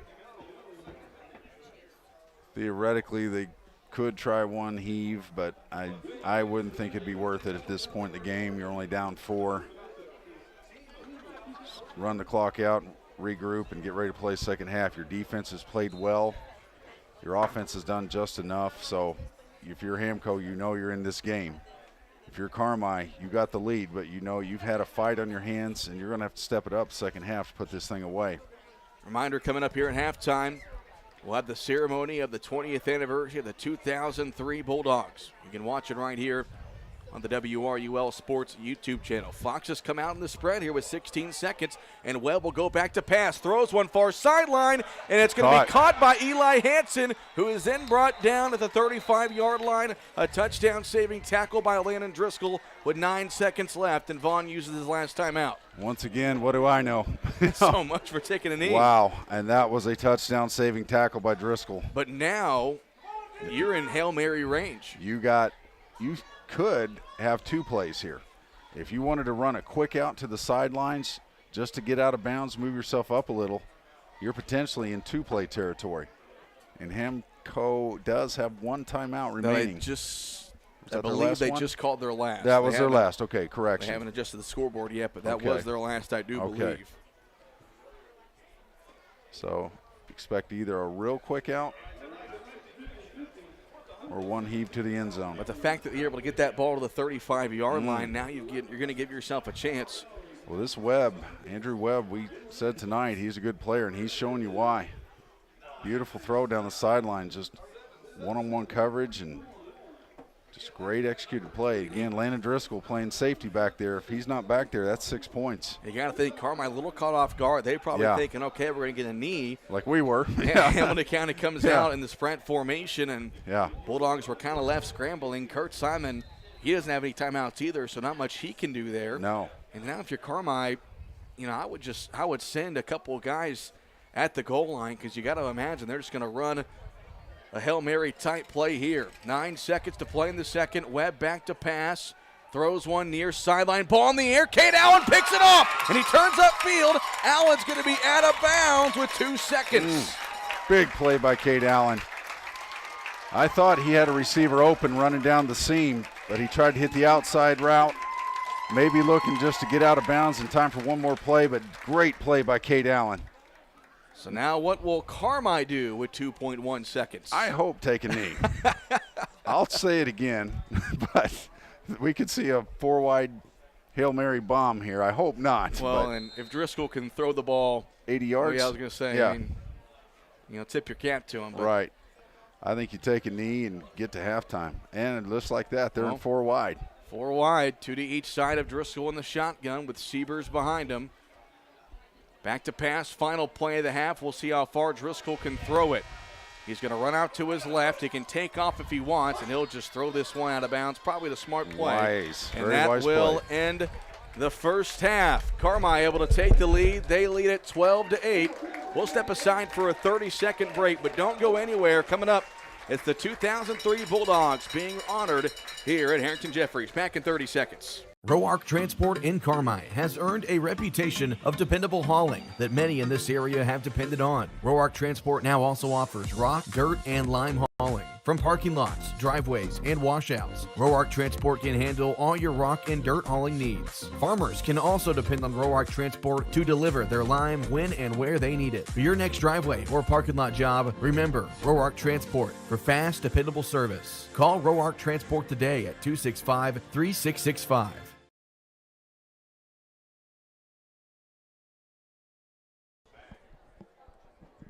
All right, halftime here at McDougal-Evers, not McDougal-Evers, Harring-Jeffries Sports Complex, as this is the Jordan Funeral Group halftime show. And here momentarily, we will turn the microphone over to Trey Mason, as tonight they are honoring the 2003 Bulldog football team that, of course, remembered as one of the greatest teams in school history, first team in Bulldog history to win a playoff game, and just one of 2 teams to go to the quarterfinals. We'll turn it over to, Trey is actually just calling them down to the field. I stand corrected. We'll turn it over to Trey Mason. That had experienced only 2 winning seasons in the 2 decades prior to his arrival. He had broken a 24-year drought by taking his 99 squad to the playoffs and followed that up with 2 more trips in 2000 and 2001. But just being there wasn't enough for Simon. He wanted to win a playoff game, something no Carmi team had ever done. And he wanted to win a conference championship, a feat that Carmi hadn't seen on the gridiron since 1975. Standing before you right now are the young men who accomplished both of those. These Bulldogs secured themselves a place in Carmi sports history by going 9-0 in the regular season, winning the first playoff game in school history and making it all the way to the Class 3A quarterfinals, where they were one broken-up pass play in the final 20 seconds away from a spot in the semis. The 2003 Bulldogs wasted no time in letting Southern Illinois know they were for real, knocking off a long-established bully of the Black Diamond Conference, Carterville, 16-6 on a road in Week 1. Over the next 8 weeks, they made a mockery of the BDC, outscoring their opponents 398-61 over that time span. Only one team, El Dorado, managed to stay within single digits of these tenacious dogs. They beat Pinckneyville 22-7 on November 1st of that year to give Carmians their first playoff win ever. Then knocked off Carterville again 19-14 the following week, before being edged by the same score by DuQuoin in the quarterfinals before a crowd of 3,500 people right here at Harring-Jeffries.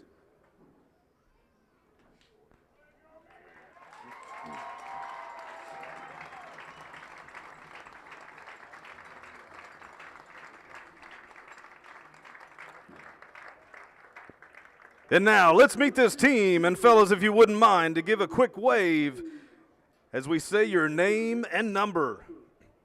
Start off with number 1, Mark Stennebeck. Number 2, Levi Cisco. Number 3, Ryan Mitchell. Number 5, Chase Kittinger. Number 11, Charlie David. Number 12, Keegan Dennis.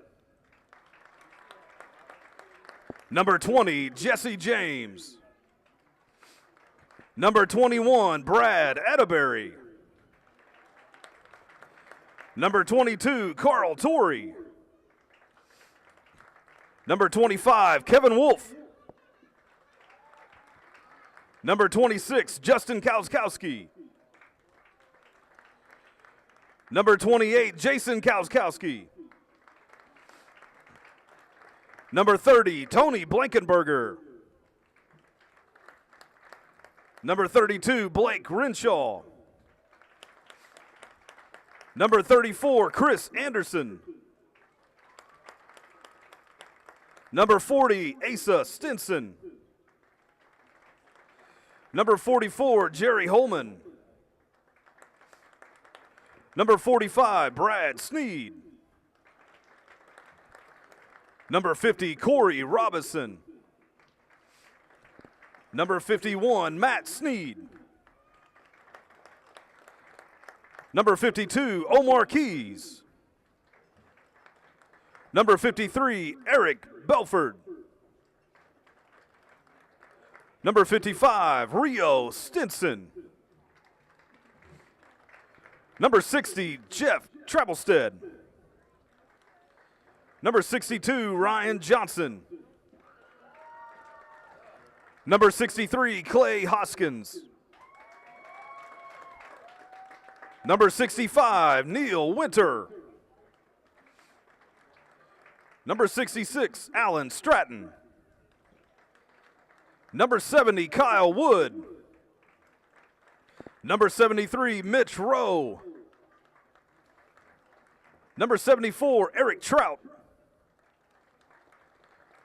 Number 75, John Giroux.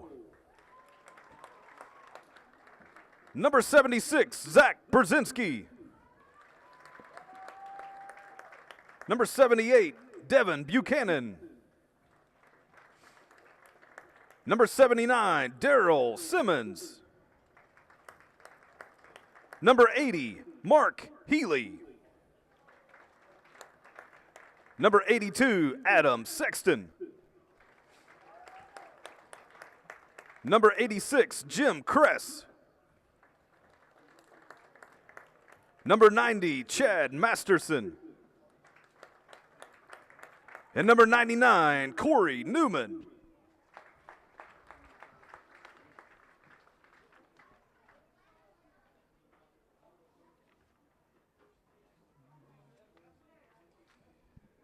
And of course, your head coach, Kurt Simon, assisted by Drew Haley, Jared Carnes, Chris Myers, Denny Anderton, and volunteer assistant, Wade Thomas.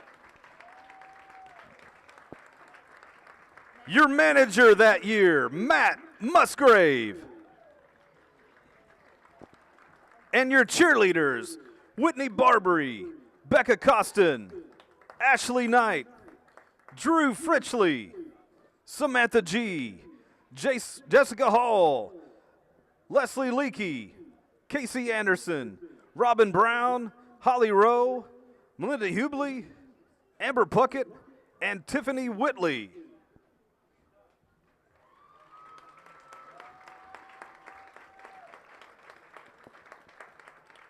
One more time, Bulldog fans, for the football team of 2003.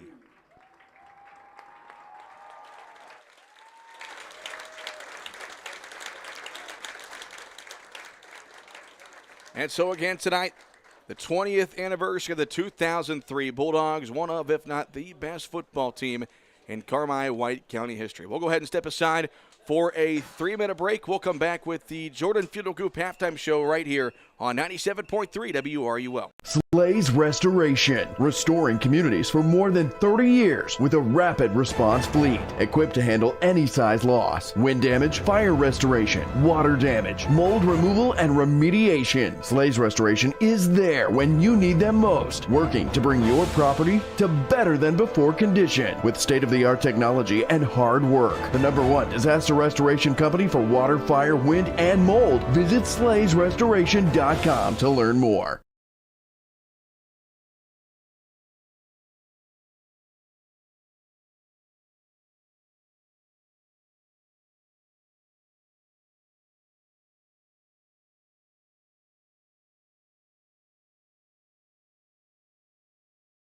Welcome to Southern Illinois Trading and Supply, where small town service meets the selection of a big city.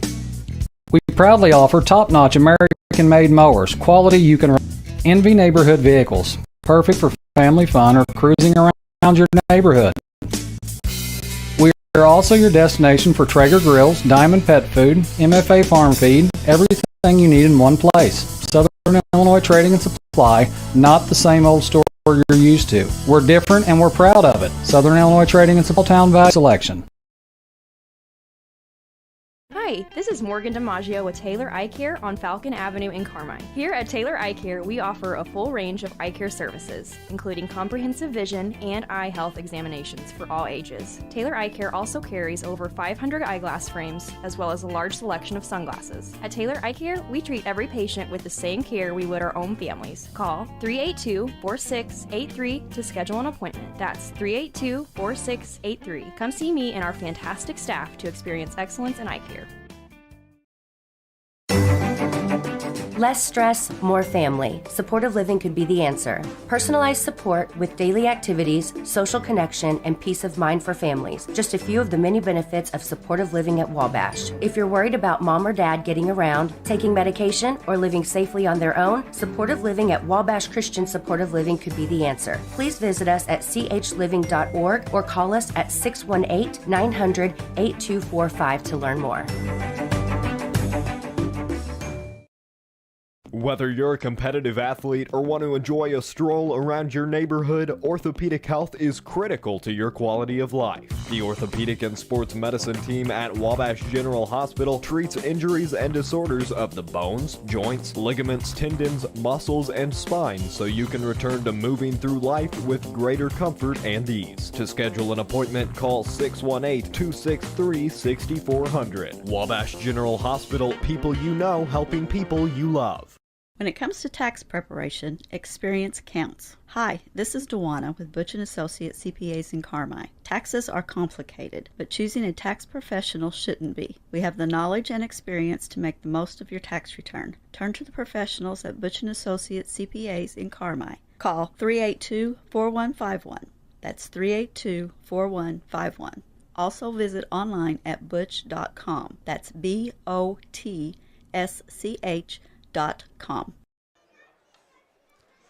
Halftime here at Harring-Jeffries Sports Complex. The Bulldogs lead Hamilton County 12-8. The halftime show is produced courtesy of the Jordan Funeral Group. Remembering lives well lived and honoring the tradition of Bulldog sports.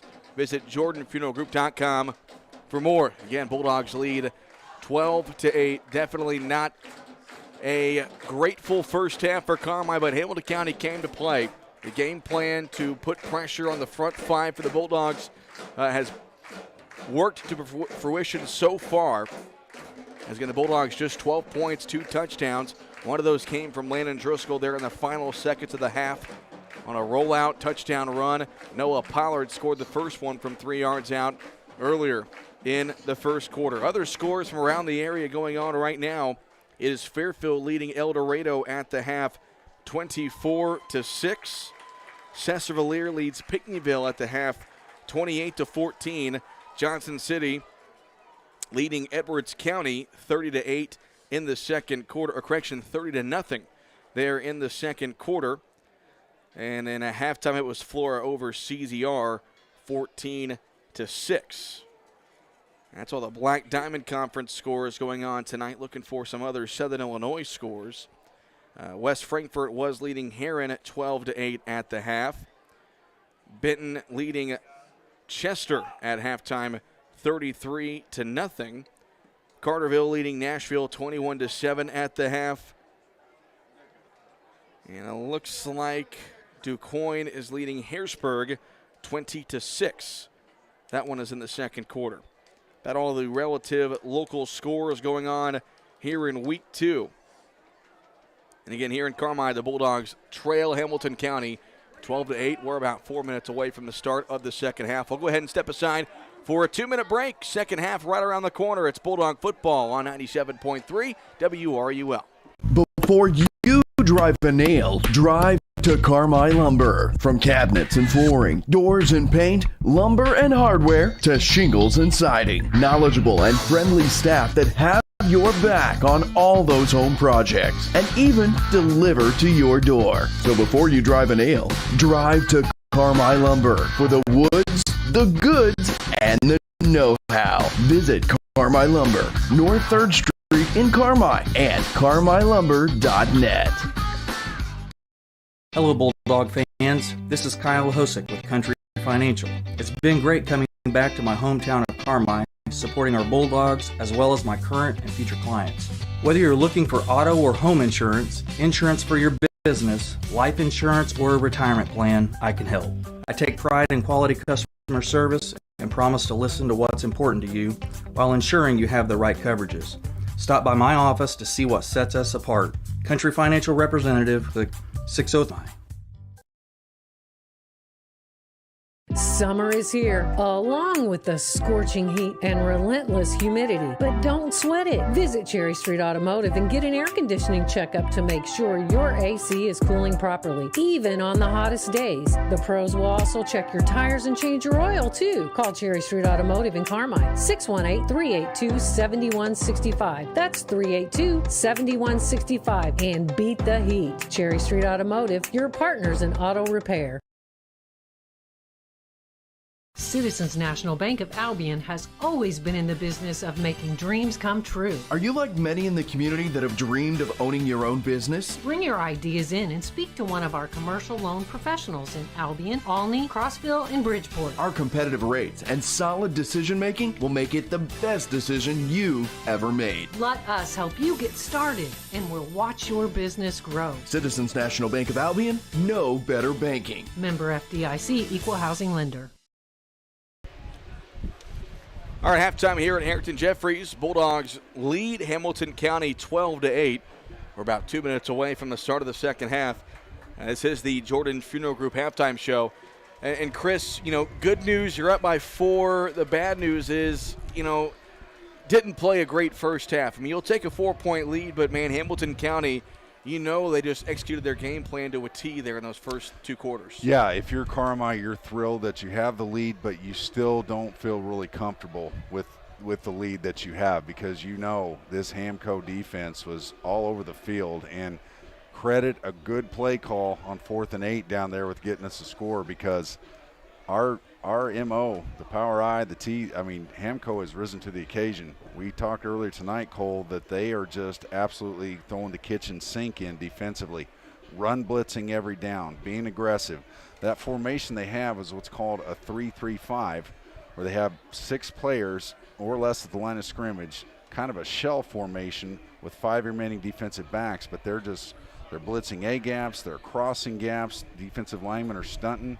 They've played the edge run game extremely well. The Bulldogs just haven't had anything to the outside hardly all night. But the good news is for Carmi, it's a whole new half. The ball is yours the first possession. Now you got to establish some dominance, get back to playing the football you can play, and get a score punched in on this drive. Again, the Bulldogs do get the ball to start the half, and Eli Hansen will kick it off.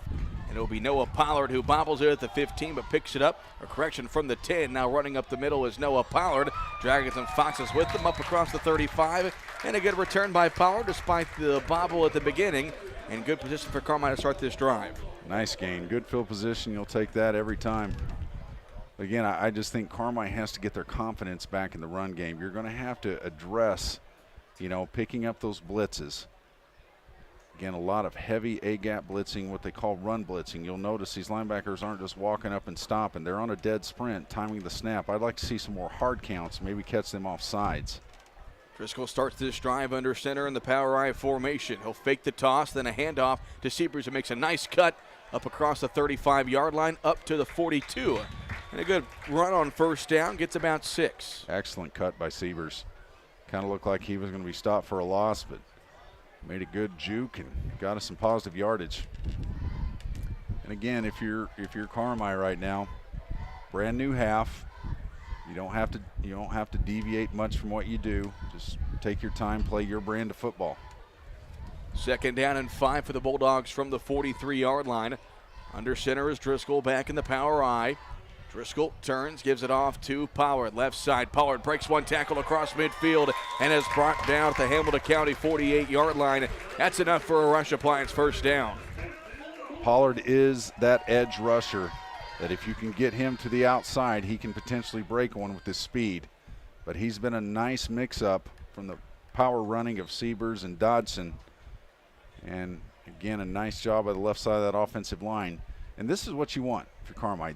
This is the perfect way to start this half. Get this run game going, get your confidence back, and kind of put the Foxes on their heels here a little bit. So 1st and 10 from the Hamilton County 48-yard line. Driscoll give up the middle to Dodson, who gets across the 45 up to about the Hamilton County 43-yard line. About a 7-yard pickup there on first. There's that fullback trap again. Quarterback reverses out. Guard kicks out the first lineman past the center. Dodson, about 200 pounds, has made a nice transition to the fullback position. We'll call it a gain of 5, makes it 2nd and 5. 10-20 to play here in the 3rd. Bulldogs lead 12-8. Driscoll fakes the toss. Now give to Siebers off the right side. Cuts back to the middle. Siebers inside the 30-yard line and tripped up at the 25. Well, that was beautifully set up. That's what's called the power G play. Your backside guard is pulling around, just either kicking out the end, or if no end is there, you come up, look for the first guy you see. But that's a called power G play to the right side, and Siebers with just a nice job following his blockers, getting us a good 10, 15-yard gain there. So Rush Appliance first down up to the 25-yard line, so 1st and 10 for Carmi at the 10-minute mark here in the 3rd quarter. Driscoll under center as Pollard dots the power I. Give to Dotson up the middle, and Dotson will drag a defender down to the 20-yard line. Still able to get about 5 yards there. Well, you couldn't ask for a better start to this half. I mean, this drive is getting the Bulldogs confidence. You can feel them getting more confident with each play running the ball. Now, the thing is, the challenge, we saw the Foxes really stiffen up in the red zone on that last drive against the run. So if you're Carmi, you just want to keep this. You want to keep this momentum going on the ground and send a message that we've made adjustments. This is our field. We're going to get this one in the end zone. 2nd and 5, Driscoll under center. Fumbles a snap, it's loose. And couldn't tell who recovered it. By the reaction of the players, I would assume still no signal. Hamilton County, I think, recovered that ball. There was a Fox player who came up with the football. Still no signal from the referees. Well, they're switching the footballs. Hamilton County recovered that ball. It's Hamilton County ball. The second botch snap tonight from Buchanan to Driscoll. The first one Driscoll was able to fall on, but that one got away. And just like that, Hamilton County takes the ball back. Both of those occurring in the red zone. The Fox's defense coming through when needed so far tonight. And Carmi has just handed some gifts to the Foxes tonight. Those are things you can't do. Now the defense has got to answer the bell. Webb in the shotgun here on first down. Hands it off up the middle to Graves, and Graves will get about 3 yards, maybe to the 19-yard line. Cade Stockton in there on the tackle. Be second down. And that's a tough pill to swallow, but what you have to do, you have to still realize they're pinned deep in their territory. Get a 3 and out here, get it back, and just got to go do it again. Carmi's defense has come through tonight. Hamilton County's one score came on that block punt. They had the ball inside the 10-yard line. Other than that, Carmi's defense has been able to answer the fumble recovery, the interception by Allen. Needing a stop here with 8:27 to play in the third as the Bulldogs lead by 4. Webb fakes the handoff. They run the option near side. This is Miller, the ball carrier, and Miller's taken down at the 22 as Cale Wiggins and Driscoll, along with Caleb Siebers, make the tackle. Third down coming up for the Foxes. Well, that was good pursuit by the Bulldog linebackers in secondary. That was a wrinkle we hadn't seen there tonight, a little kind of a triple option look. I thought it looked like that Webb was going to keep that one and run it and made the pitch at the last second. So good awareness by the secondary making that stop because that might have had some real estate there. Now this one you got to have. 3rd and 4 from the Hamilton County 23-yard line. 7:43 to go in the third. They fake the handoff. Now run the end around. It's Miller on the near side, and he's pushed out of bounds by Cade Stockton, but he might have enough for a first down. Judging by the official on the far sideline, he did. He got the first. Again, that end around has just been the Achilles heel of the Bulldogs tonight, defending that play. And normally when you see teams go to that, you almost expect a long play, but Hamilton County, I've never seen someone kind of run that and just take 7 yards here, 8 yards here, and they're almost running it like a team would run an ISO, an off-tackle run. They are. They're taking what they can get. Webb is in the shotgun. They move Eck in motion. Now Webb wants to pass as he throws one down the field. There's a man there, and Miller makes the catch at the 49-yard line, turns upfield, still on his feet, and then finally brought down at the Bulldog 46-yard line. Great pass there from Andrew Webb. You're seeing why this Andrew Webb, this young man, has a reputation already for being an excellent football player. We've seen twice tonight his arm. That was another beautiful pass. And, he has good vision, stays calm in the pocket, and he's elusive. This kid's a weapon. But you were 3rd and 5. You had them 3rd and 5 inside their 20. Now this Foxes team is carrying some momentum. 1st and 10 now for the Foxes at the Bulldog 46-yard line. 7:09 to play here in the third quarter. Webb hands off on the reverse and blown up there by Nelson Ryder. He could have taken the handoff. And that was as timely as it gets because you started to feel a little bit of momentum shift in the air when the Foxes got that last big pass play. Nelson Ryder making a huge tackle for loss at the right time. You can see how football is momentum, Cole. Bulldogs needed that desperately because at midfield, with all the confidence in the world, if that Hamco offense started to put something together, you could start to feel this Bulldog team kind of reeling a little bit. 2nd down and 17. Webb is in the shotgun. Graves behind him. They flip it over to Graves, and he's got 3 maroon jerseys waiting on him as Cade Stockton shoots through and brings him down back at the 40. And all of a sudden, 1st and 10 goes to 3rd and a country mile here for the Foxes. And that's how you answer. That's how you answer a big play on offense. You get 2 big plays of your own on defense. That wasn't the smoothest play design in the world. I think there should have been a little more distance in that pitch. I think there was a slight miscommunication because Webb had to 2-hand pitch that ball, and I don't think that's how that play was designed. But big play by Cade Stockton. Back-to-back tackles for loss. Now you're 3rd and 24. You're forcing them to throw the ball. Play smart defense. Get this ball back. 3rd down and 24. Ball at the Hamilton County 40-yard line. Webb back to pass. Steep ball, far sideline. It is incomplete. Are they going to throw a flag? Ooh. I'm surprised they don't. I think the entire Hamilco fan section thought they were, but wow. I believe it was Wiggins who got in a shoving match with Hanson on the deep ball. I am very surprised there was no penalty flag thrown.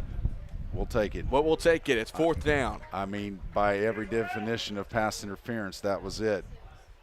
You know, the receiver got behind Wiggins a little bit and had his back to the ball, kind of made contact, but you'll take it. We will take it, absolutely.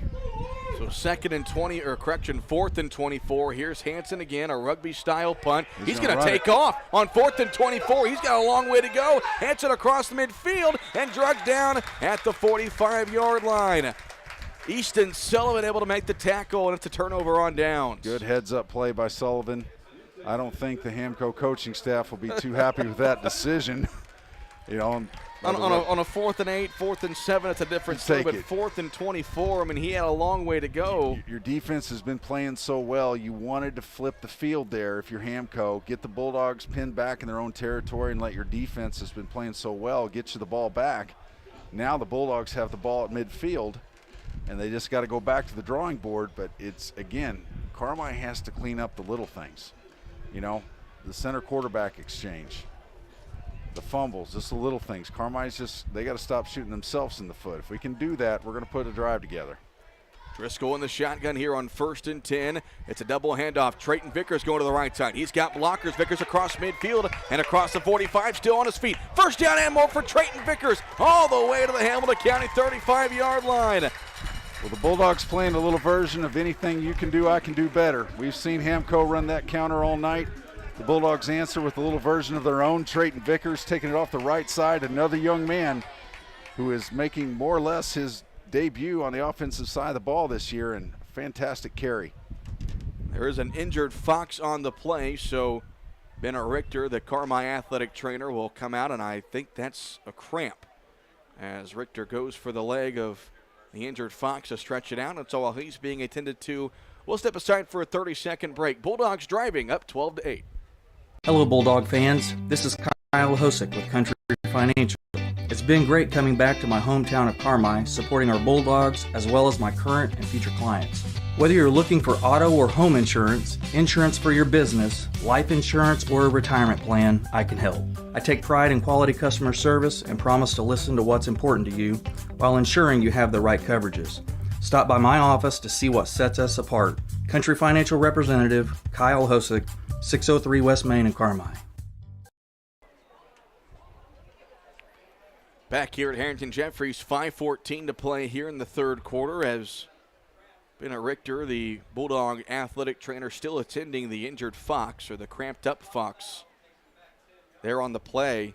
Now, Chris, did they call a penalty on that long run? Because they have not moved the chains, and I see the 1st down marker about 2 yards in front of the original line of scrimmage. I think they may have. I heard our counterparts on the radio here, the Hamilton County broadcasting crew mentioned that, so that probably was, because that was a 15 to 20-yard run, so it had to have been a block in the back. If it's holding, they'll call it from the line of scrimmage. The block in the back is a spot foul.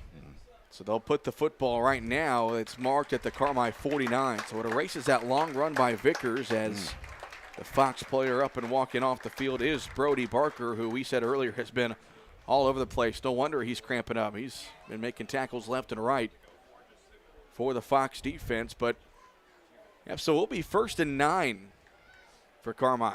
So the good news, you keep the first down. The bad news is your field position didn't change near as much as it could have. Again, another self-inflicted wound by the Bulldogs. So they do slide the chains down, so it's more of a 1st and 10 here from the 49-yard line. 5:14 to play in the third quarter. Driscoll fakes the toss, give to Siebers left side, and there was 2 Foxes there waiting on him as Eck was in there along with that's 56, or 55, Caden Kelly. No, that was 56, Sarajewski there on the tackle. The thing about that play, with it taking a long time to develop, with an attacking defense like Hamco, if they get in the backfield, that's the danger on that fake toss, and just it's almost a draw, almost like a tailback draw. But so 2nd and 10, Driscoll under center, back in the power I. Driscoll turns off to Pollard left side. Pollard with a little bit of running room, spins away. Noah Pollard nearly broke that one away. A touchdown saving tackle by Jagger Mitchell. And Pollard up to the 37-yard line. That's a Rush Appliance first down. Beautiful run, and he got a backfield loss-saving block from his lead blocker, Caleb Siebers there. Looked like number 78 on the Fox defensive line, Logan Kinder, was going to make a play deep in the territory, and Siebers got enough of him on his shoulder to turn him out and open up that hole for Pollard. 4:15 to go here in the third. 12-8 Carmi. Bulldogs driving. Under center is Driscoll. They fake the toss. Handoff Siebers right side, and he is slung down. And a penalty flag flies in as 54. That was Braden Ritchie who made the tackle, and they might call a horse collar here. That's what I was thinking, horse collar face mask. That flag came in awfully late, although they are facing the Bulldogs. So they're going to call it on Carmi. It was going to be thrown holding at the end of the play. Looks like they may call holding here. My goodness. Just very uncharacteristic tonight from Carmi, just the self-inflicted wounds. Yeah. It's a holding call. Wow, second hold type penalty on this drive. And if you're Kurt Simon, you've got to be livid with your team at making these kind of mistakes in these key situations. Bulldogs have literally taken 2 scores out of their hands tonight by themselves. So now it's 1st and 20 at the Hamilton County 48. Then a high snap. Driscoll forced a run. He's got some running room. Tries to cut back across the field and will take it inside the 45-yard line. Got about 8 yards there. Miscommunication there, and kind of looks like Driscoll had a little limp there when he was running. I don't know if he's cramping up, but. And he's still on the ground. He might be cramping up. Yeah, he's still down. Trying to get up. But yeah, he can't. And Driscoll, one of those players that I don't think he's been off the field at all tonight. He'll try to walk it off. But Carmi's got to realize the play clock is running here. So I know it took Driscoll a second to get up, but Carmi might have to relatively hurry this one up.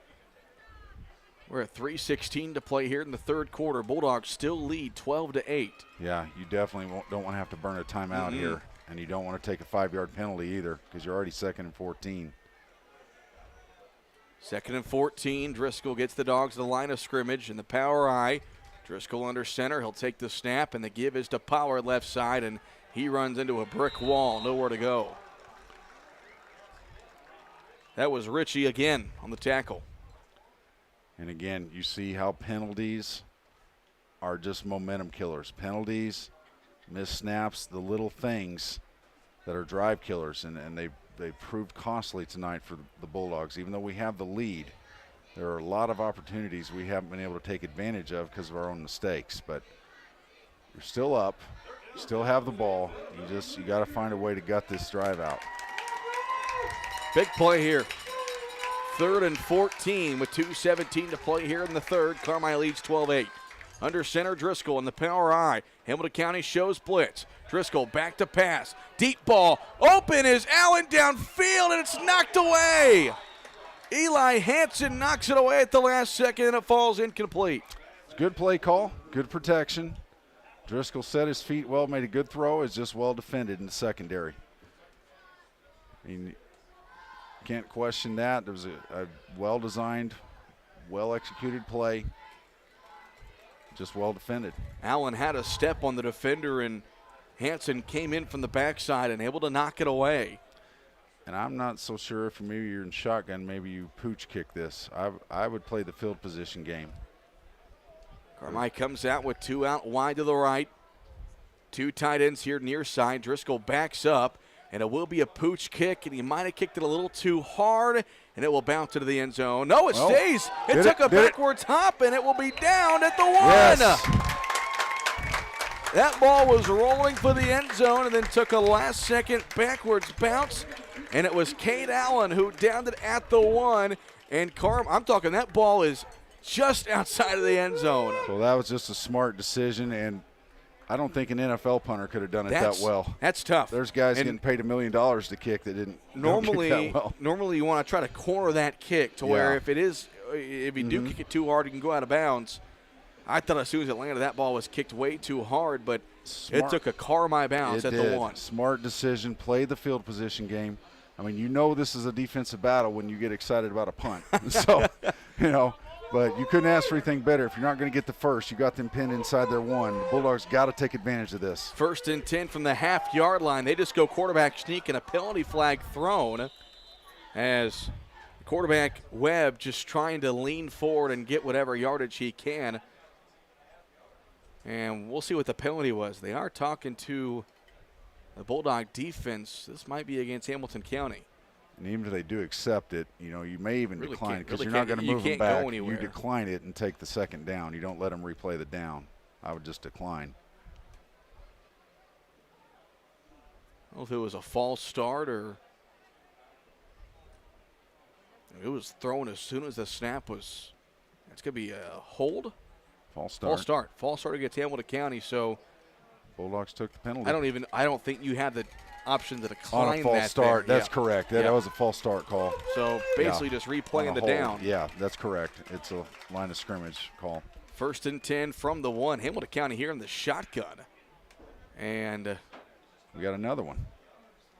Well, Kurt Simon holding up 2 fingers saying it should be 2nd down, but I think with that being a false start, I don't think Carmi has the option to decline that penalty because it technically was a dead ball foul. He's saying 2nd down. Now they're saying they say okay. So the official comes in and says false start, penalty declined. So Carmi does decline it. So now it's 2nd down. Yeah. So if you decline it, the down does change. Since they did let the play carry on. Right. So they're in the shotgun here, and Webb is going to toss it. What a dangerous play in your own end zone, and it's Braxton Miller running it out, who will be taken down at the 6-yard line. What a dangerous play call stuck in your own end zone. Dangerous, but yet gutsy at the same time. Trayton Vickers, number 22, got caught inside a little bit there. And Trayton is shaken up. up. Now he's down, yeah. The one thing that is the danger thing, number 1, we hope Trayton's okay, but when your depth is thin anyway, injuries is the worst thing you could see. Well, does not appear to be a cramp. No. And so they're going to take some time to look at Trayton Vickers. But with that, we'll step aside. This is Bulldog Football, 97.3 WRUL, back in 1 minute. Summer is here, along with the scorching heat and relentless humidity. But don't sweat it. Visit Cherry Street Automotive and get an air conditioning checkup to make sure your AC is cooling properly, even on the hottest days. The pros will also check your tires and change your oil, too. Call Cherry Street Automotive in Carmi, 618-382-7165. That's 382-7165. And beat the heat. Cherry Street Automotive, your partners in auto repair. So Trayton Vickers is able to walk off the field on his own power after making the tackle on that 2nd down play. So now it's 3rd and 4 for Hamilton County from their own 6-yard line. 1:33 to play here in the 3rd quarter. Carmi leads 12-8. Webb in the shotgun. 3 receivers out wide to his right. He takes the snap. Fakes the handoff. They run that end around. It's Eck on the far side, and he's going to be taken down. Was he in the end zone? That's close. They're going to say at the 1. Wow. Because you always give forward progress there. It's about where he was met, not where he was tackled. I believe Cade Stockton was the first one there, and it's 4th down. Hamilton County back at the half-yard line. And I tell you, it looked to me like they got away with the block in the back, too. Crackback block on the end. It looked like it was a block in the back, got away with it. Nonetheless, Bulldogs probably would have declined it anyway. But now you win the field position battle. If they can snap this cleanly. And if they have to honor the rugby-style punt. So 4th and 9 for Hamilton County from the 1-yard line. Hanson gets it off, and it's a good punt as Driscoll fields it from the 30-yard line. Down the far sideline goes Driscoll, and he'll go out of bounds on his own power inside the 20 near the 15-yard line. So the great punt by Driscoll pins the Foxes at the 1-yard line, and it ends up being great position now for Carmi with 40 seconds to go in the third. Like I said, there are however many 30-some-odd NFL teams that head coaches dream of their punters doing that in a game, and they never do. Landon Driscoll with that punt, in a lot of ways, saved this second half for the Bulldogs because everything just seemed to be going wrong on that last drive. Now let's see if Carmi can get the bugs worked out and get this thing in the end zone. You're on their 15. So 1st and 10, ball at about the 13 as they hand it off to Siebers left side. Siebers will put his shoulder down and be tripped up at around the 7. Got about 5.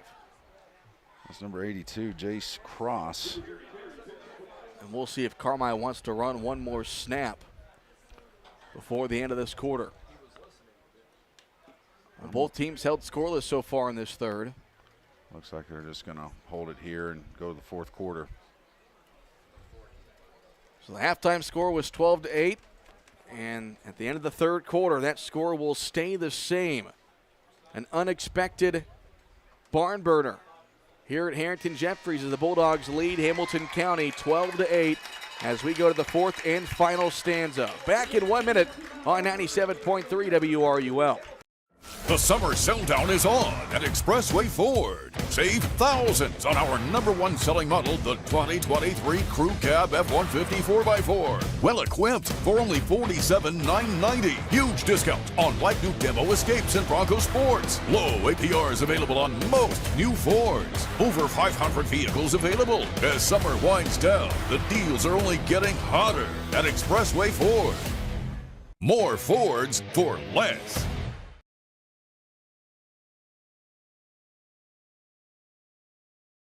In 1925, when Farrell Hospital opened, they knew that families in El Dorado and the surrounding communities needed a hospital they could depend on, close to home. Over the years, Farrell grew to meet the needs of patients. Today, Farrell Hospital has grown to offer advanced emergency care, orthopedics, cancer, surgery, imaging, lab, and more, always keeping more care right here close to home. Farrell Hospital. You can depend on us. Cole Carter and Chris Mize with you, coming to you live from the Carmi Lumber broadcast booth as the Bulldogs lead Hamilton County 12-8. As we start the fourth quarter of play, Carmi does have the ball. It is second down. The scoreboard is not completely up to date. Second down and 5 from about the 6-yard line, maybe the 7. If you're Carmi, you've got to get this in the end zone. Under center is Driscoll. Handoff Siebers left side. Nice cut to the outside and then drift taken down inside the 5. And the reason I say that, not trying to be Captain Obvious, but in a game like this where it's basically a defensive slugfest, if a team can get up by another score, if Carmi can get this, get the 2, you're up 28, it creates kind of a conundrum for the other team, because if your offense hasn't been clicking and both defenses have been playing really well, these type of games are difficult to play come from behind, especially from a 2-score deficit. You know, obviously 4 points, different story, but if the Bulldogs can get this, get a conversion, make this a 2-score game, this changes things dramatically. So third down and about 2 from the 3-yard line. Carmi can get a first down without scoring. Driscoll under center in the power I. Driscoll hands it off to Pollard. I'm not sure if he got anything there. Taken down at about the 1. Did they say touchdown? Yes, they said touchdown. The far side official gave it to him. Second effort by Noah Pollard finds the end zone, and $6 for 6 points, a first bank score. Got an injured Fox, but again, Noah Pollard, just a tough runner. When he first got the handoff, it looked like he was just taken down right at the line of scrimmage. Well, he did the same thing we saw him do on a run earlier tonight. It looks like he was going to be tackled in the backfield made a beautiful spin move. Same thing on that play. Making a spin move from the goal line is not always advisable because everything is packed in there. You got a lot of 22 times bodies they're right blitzing, there. Yeah. you know, so you never encourage a spin on the goal line. But that time, Pollard just used his instincts, his strength, and his tenaciousness, and got a huge score for the Bulldogs. So while they attend the injured Fox, we'll go ahead and step aside for a 30-second break. It's Bulldog football on 97.3 WRUL. Doing business in today's world can be complicated, time-consuming, and expensive. People's National Bank is here to help your business not only survive, but thrive. With modern-day products such as remote deposit capture, ACH payments, merchant card services, and commercial line of credit sweeps, we can get you paid faster, protect your risk, and make your money work hard for you. Hi, this is Melinda with People's National Bank. Give me a call today and get started. People's National Bank, member FDIC.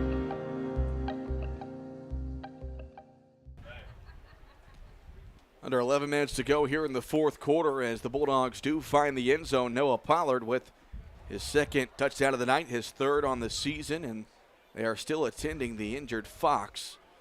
We've had quite a few injuries here play out in the past few minutes, but some of them been, look like cramp related, some maybe just some rolled ankles, things like that.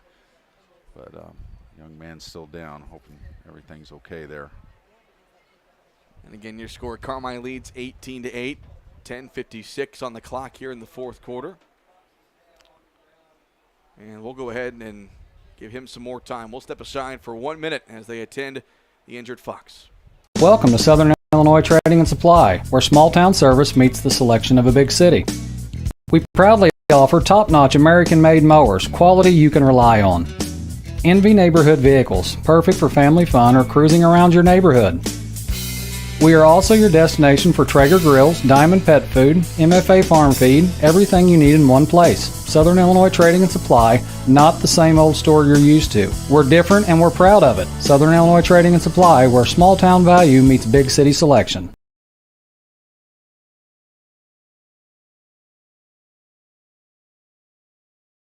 Whether you're a competitive athlete or want to enjoy a stroll around your neighborhood, orthopedic health is critical to your quality of life. The Orthopedic and Sports Medicine team at Wabash General Hospital treats injuries and disorders of the bones, joints, ligaments, tendons, muscles, and spine so you can return to moving through life with greater comfort and ease. To schedule an appointment, call 618-263-6400. Wabash General Hospital, people you know helping people you love.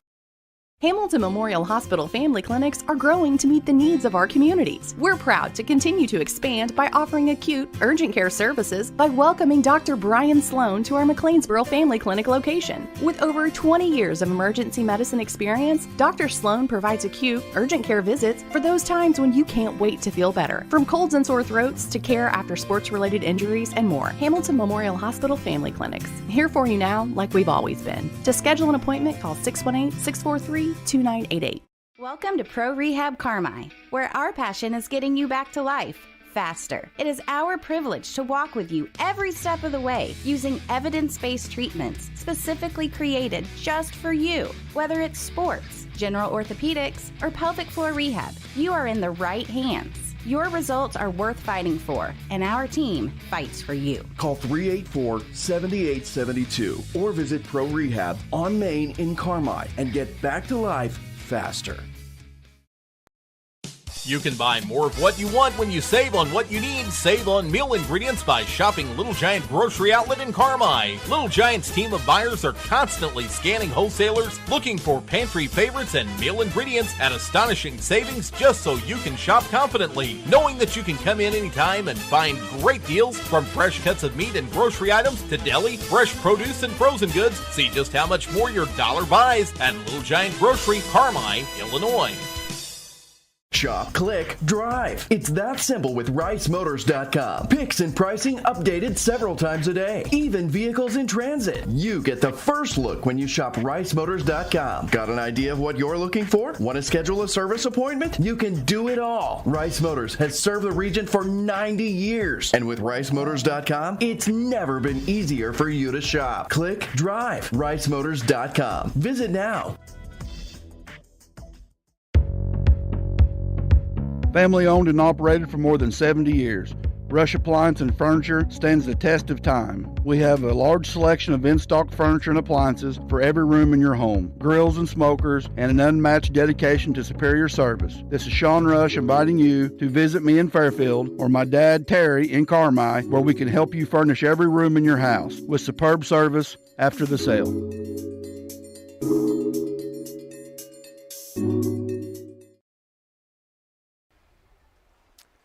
Still an injury timeout here, and Carmi is there is a Hamilton County player down. We don't know the number, but still being attended to, and it looks like they've got the stretcher out.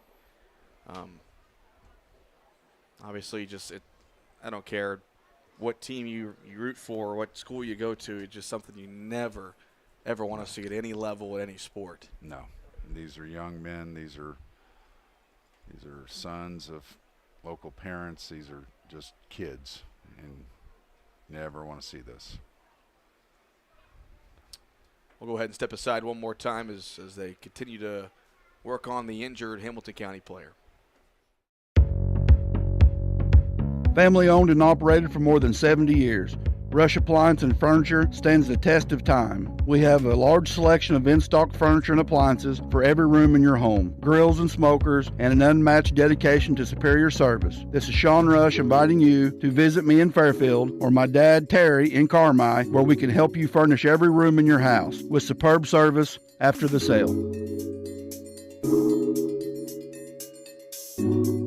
Before you drive a nail, drive to Carmi Lumber. From cabinets and flooring, doors and paint, lumber and hardware, to shingles and siding. Knowledgeable and friendly staff that have your back on all those home projects and even deliver to your door. So before you drive a nail, drive to Carmi Lumber for the woods, the goods, and the know-how. Visit Carmi Lumber, North 3rd Street in Carmi, and carmilumber.net.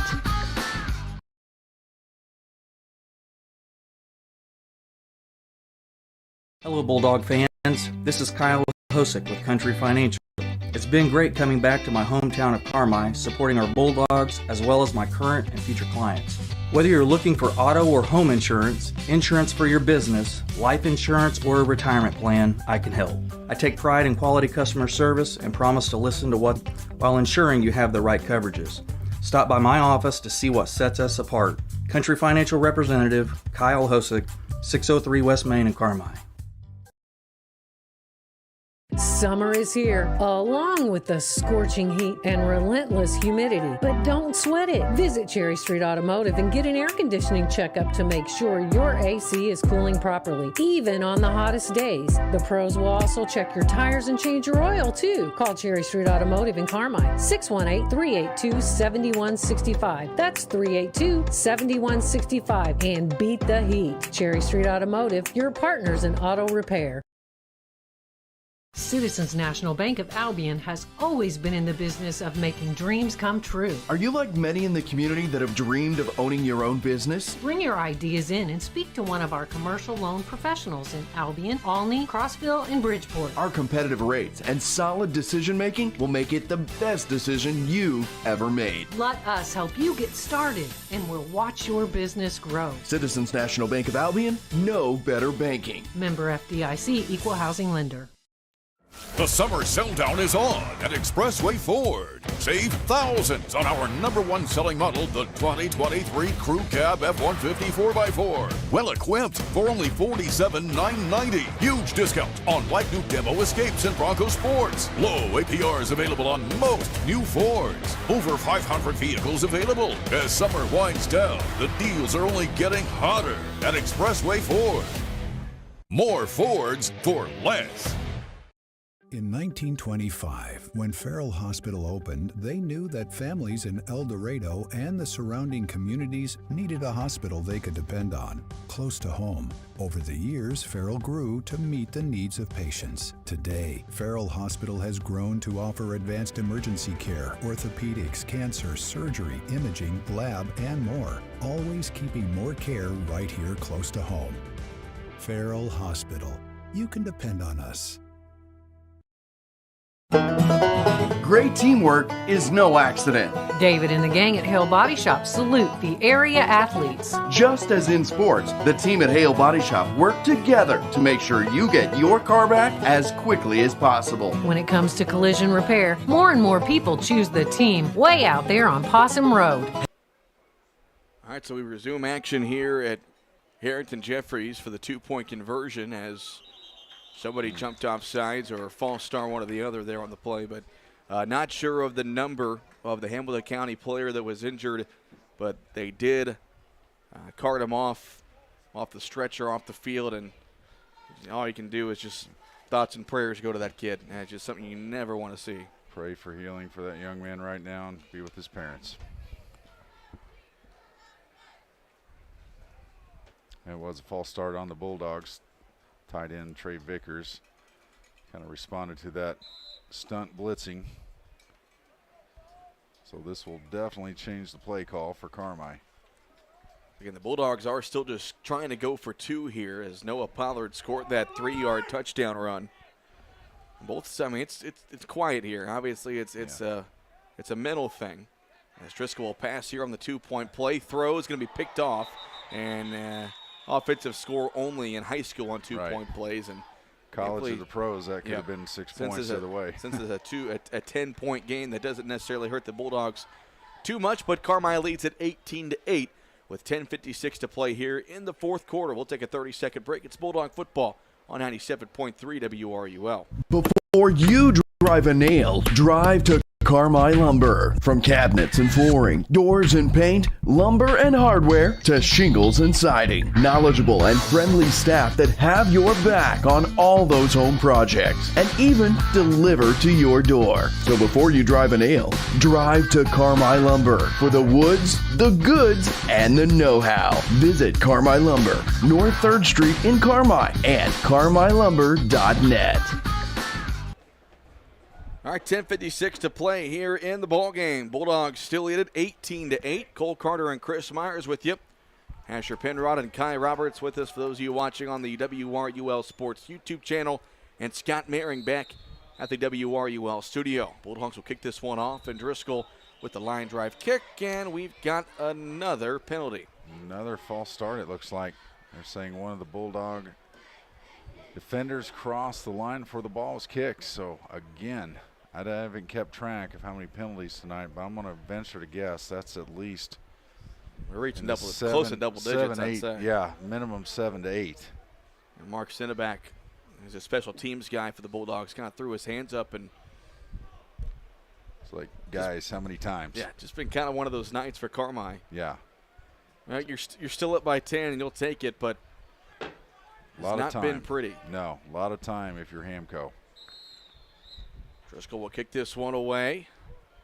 Low line drive kick, fielded from the 30-yard line by Eck. He's going to run to the right side, trying to find the outside, and he'll be taken down. Actually, that was Jagger Mitchell on the kickoff return, taken down at the 35-yard line.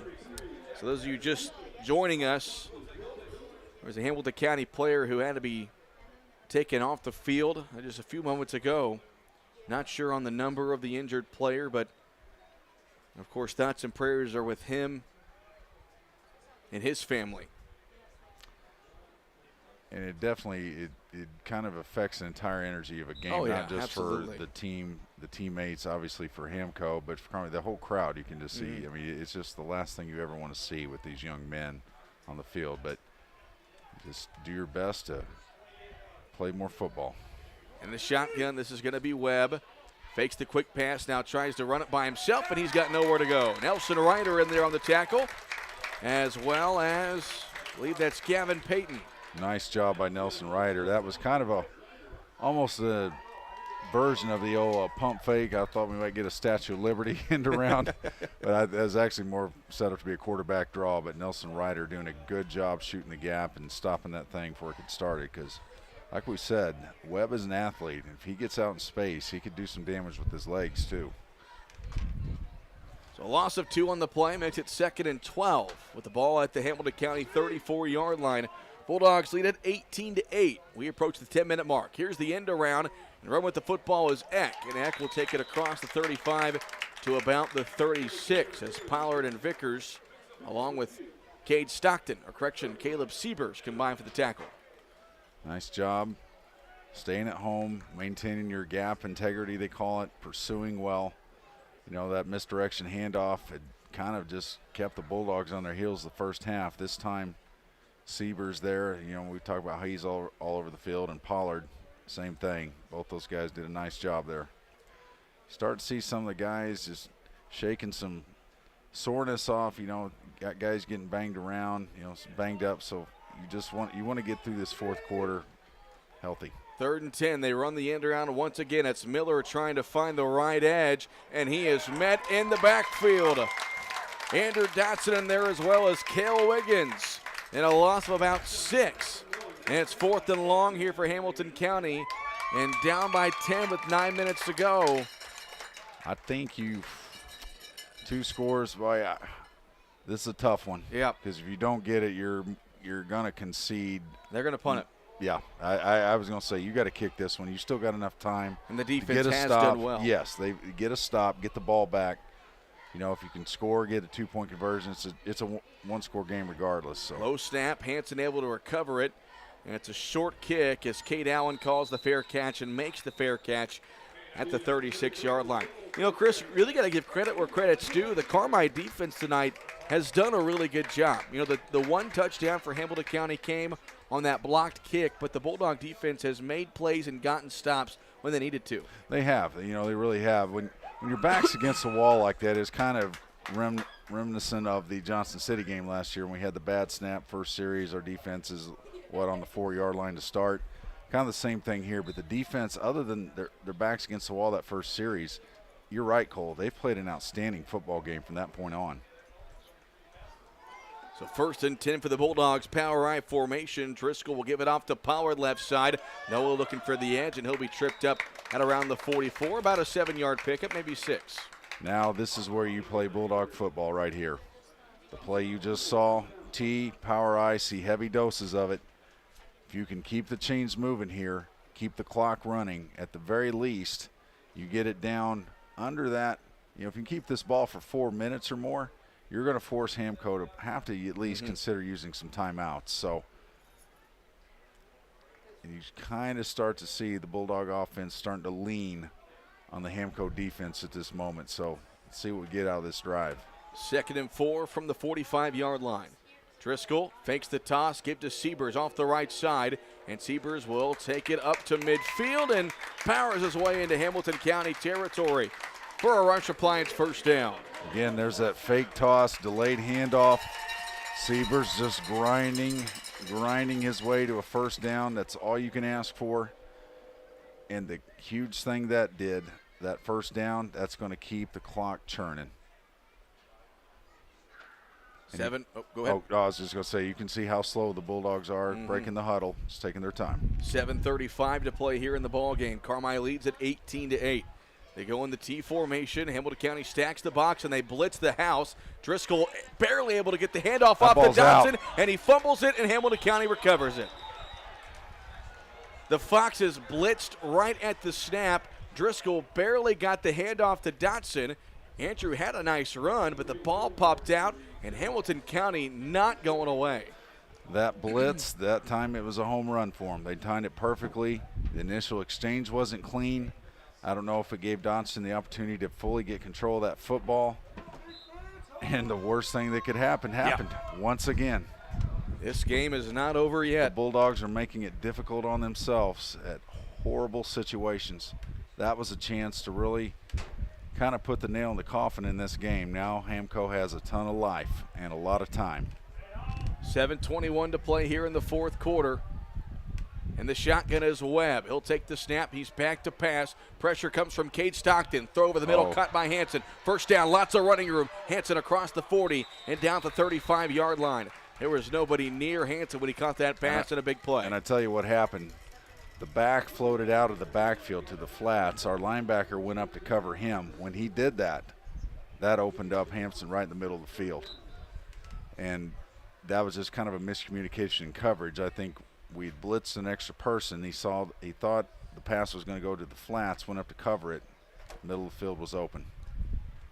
First and 10 now for Hamilton County from the Carmi 35-yard line.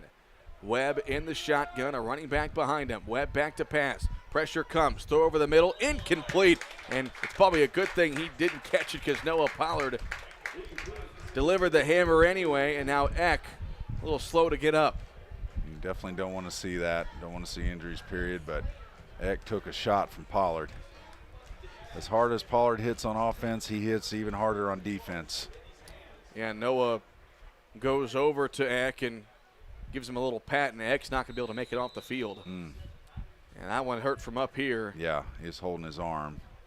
Eck being one of their main ball carriers. Exactly, one of their offensive weapons, you know. And he took a big hit from Pollard, so we're going to have another injury timeout. Either team can catch breaks in that department, especially the Foxes. Under 7 to go in the ball game. Bulldogs lead 18-8. We'll step aside for a 1-minute break. It's Bulldog football on 97.3 WRUL. Great teamwork is no accident. David and the gang at Hale Body Shop salute the area athletes. Just as in sports, the team at Hale Body Shop work together to make sure you get your car back as quickly as possible. When it comes to collision repair, more and more people choose the team way out there on Possum Road. Hale Body Shop in Carmi. David and the gang are proud supporters of area athletes.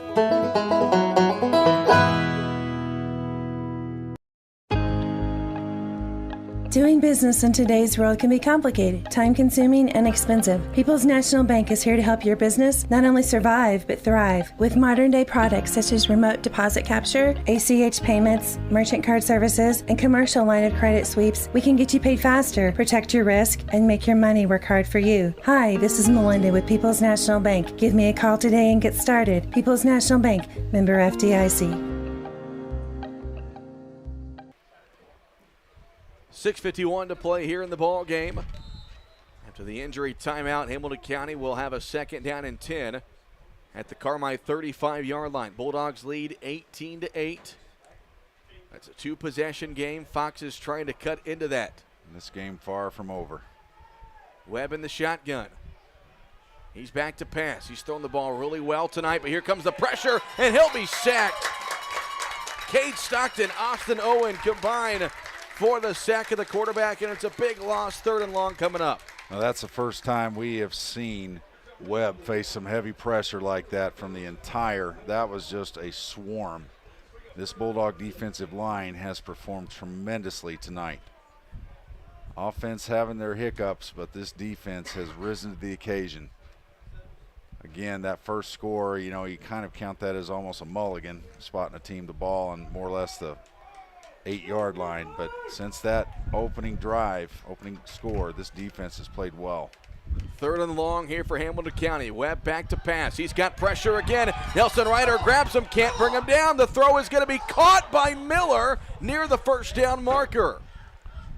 And he's about a yard short. I tell you what, Ryder came so fast off that edge. I just don't think you almost have to slow yourself down as a defender when you're coming free like that, because if you don't get your feet under you, you can do what's called run by the quarterback. And he was coming so fast that all Webb had to do is just make a little move, and he ran past him. Great effort by Ryder, but that was a sack. And now it's 4th and 1. 4th and 1 for Hamilton County from the Bulldog 25-yard line. Webb in the shotgun. They move a man in motion. Give up the middle to Graves, and it's blown up by Gavin Payton. Yes, sir.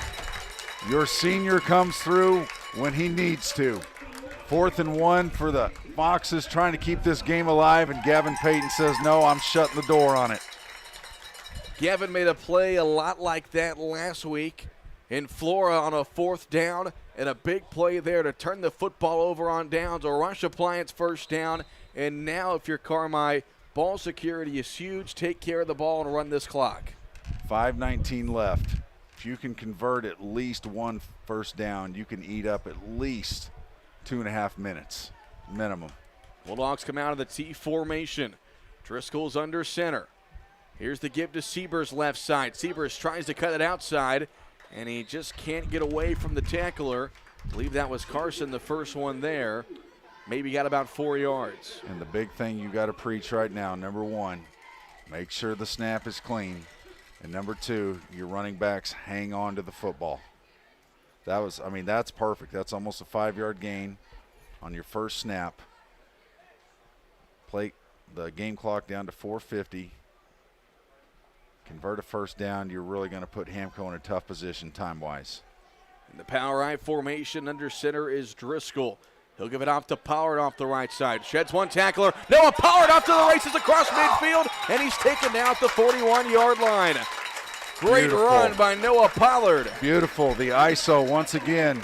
Hamco blitz. Noah Pollard fought his way out of it, as we've seen so many times tonight. Pushed the defender to the ground, escaped, and shows you how strong he is. There's another injured Fox on the field. That one is Kalen Sirajewski, and he will be attended to by Benner Richter and the Bulldog training staff. With 4:33 to play in the fourth quarter, Carmi leads by 10 after the long run from Noah Pollard. We'll step aside for a 1-minute break. It's Bulldog football on 97.3 WRUL. Citizens National Bank of Albion has always been in the business of making dreams come true. Are you like many in the community that have dreamed of owning your own business? Bring your ideas in and speak to one of our commercial loan professionals in Albion, Olney, Crossville, and Bridgeport. Our competitive rates and solid decision making will make it the best decision you've ever made. Let us help you get started, and we'll watch your business grow. Citizens National Bank of Albion, no better banking. Member FDIC, Equal Housing Lender.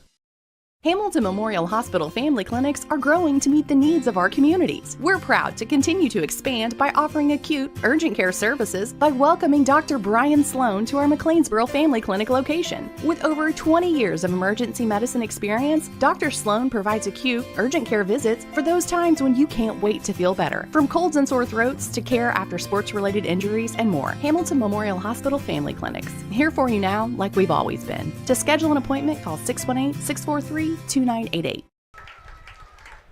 Well, the injured Hamilton County player, Kalen Sirajewski, being helped off the field. Looks like a lower left leg injury. And you hate to see it for your team. Hamco, goodness, just the injury bug has just absolutely bit them this second half. And you never want to see it with high school kids, but hopefully everyone ends up being okay. You never speculate what it is, and just hope whatever it is, they get it treated and they can heal up. So 1st and 10 here for Carmi at the Hamilton County 41-yard line. We're at 4:33 left to play. Bulldogs almost got a false start there as the handoff is to Noah Pollard off to the left side, and he'll get about 3 yards. And again, Carmi with the clock on their side. Hamco still has their 3 timeouts, but you're getting in, once you get inside 4 minutes, down 2 scores, you know, if you're not going to stop them on this drive, you're going to have to start using them. So in all essence, really, Carmi can put the game away if they get another first down. 4 minutes to go and counting. Bulldogs lead 18-8. 2nd and 8, ball at the 39-yard line. Carmi taking their time in between snaps. Walk up to the line of scrimmage. They'll come out in the power I formation. Pollard dots the I. Driscoll under center. Takes the snap, gives it off to Pollard, up the middle, and Noah will take it inside the 35-yard line to about the 33. He was close. You could see Kurt Simon telling his team to go. They're in danger of a delay of game, but 3rd and 2, clock down to 3:23. Bulldogs, first down here is going to end this game. 3rd and 3 for Carmi at the Hamilton County 34-yard line. Both teams have all their timeouts, but a 2-possession lead for the Bulldogs. You can see just walking to the line of scrimmage. Driscoll will kind of look at the play clock or look over at Coach Simon. He'll kind of direct him when to snap it. Driscoll takes the snap. The give is to Siebers off the right side, and Siebers will take this one up to the Hamilton County 25-yard line. That will be a Rush Appliance first down, and that clock will keep turning. And now if you're Hamco, you have no choice but to use your timeouts. If they elect to, or if they just decide to say 2:49 down 2 scores. Be hard. It'll be hard at this point. Yeah, have to just let this one ride. But I tell you what, this Hamco team. Through 2 weeks, you got to be impressed. You do. I mean, starting the season with Sesser is not an easy task. And as you said, that was a one-score game going into the first quarter last week. So been impressed with this Hamco squad all night. They battle. Driscoll waiting to get the cue from the referee. He does, takes the snap and gives it off to Siebers off the right side. Siebers cuts to the inside, and he'll be taken down at around the 15-yard line. Good run there by Caleb Siebers. He might have enough for another first down. And he did. That's a Rush Appliance first down for Caleb Siebers up to the Hamilton County 15. Clock stopped to move the chains briefly, but in all essence, you could, if Hamco isn't going to use their timeouts, 35-second play clock, you could almost, you're close to being able to take a knee. Yep. They're going to have to run probably one play. So 1:45 and ticking. Bulldogs back to the power eye. Driscoll under center. Waiting for the referee to give him the signal. He does. Driscoll takes the snap, gives it off to Pollard. Looking for some running room, and Pollard up to around the 10. And you can just see how the Hamco defenders are just now they're exhausted. Like I said, they gave a valiant effort, had the Bulldogs' backs against the wall several times, but you got to credit Carmi for working their way out of tough situations. A lot of self-inflicted wounds, but credit this Bulldog team. You know, people may say, well, it should have been a 2-3 score win. At the bottom line is a win's a win. Yeah, and this is a gruddy, like Edmond Conference win. It is, and not every week's going to be pretty. You know, and again, credit a lot of that to Hamco. You cannot take away how hard they played tonight. Landon Driscoll will take a knee, and I might have to take one more, but Carmi-White's going to survive here in week 2. With an 18-8 win over Hamilton County. It wasn't pretty, but, man, you got to tip your cap to how Hamilton County played. Absolutely. They gave Carmi everything and then some. They sure did. You know, that's a good football team over Yep. Hamilton County. They're going to win some games in this conference this year. They're going to be one of those teams that could have a shot. Yep. If they can take care of games they can, they might be a 5-4 team potentially. Final 10 seconds tick off the clock, and the Carmi-White County Bulldogs will start the season with a 2-0 record for the second straight year. Kurt Simon's Dogs defeat Hamilton County 18-8. And the Bulldogs find any way possible. The defense stepped up when they needed to. The offense got 3 big scores and a big night again on the ground, but tonight it was Noah Pollard who stole the show. It was indeed, you know, and that's the thing about this team this year. It's not going to be, okay, we're going to depend on one guy every week. There's going to be different players that can step up. Last week it was Caleb Siebers' night. Tonight, Noah Pollard, he shined like a star tonight on offense. But to me, what won this game though was the grit of the Bulldog defense, because you know there were a lot of times they were kind of put in rough situations, but every time they answered the bell and came out of here with a win. And something I want to show here, Chris, before we take a break is both coaches are going to gather both the teams at midfield for a quick prayer, and you know, especially the one injury.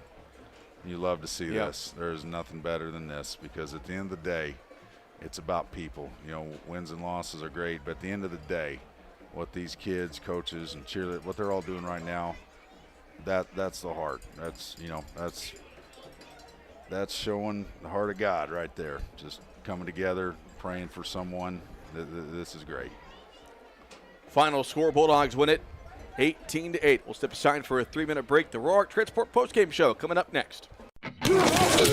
What a hit! Now that's a playmaker. With Huck's Bucks Big Rewards, you can be a playmaker too. Hi folks, I'm Chris Myers. And I'm Cole Carter. Download the Huck's Bucks Big Rewards app now and save with great coupons on gas, snacks, and more. And make sure to fuel up at the Bulldog Spirit Pump at Huck's. A portion of your fill-up goes to support Carmi-White County Unit 5 schools. And that makes you a playmaker in the community.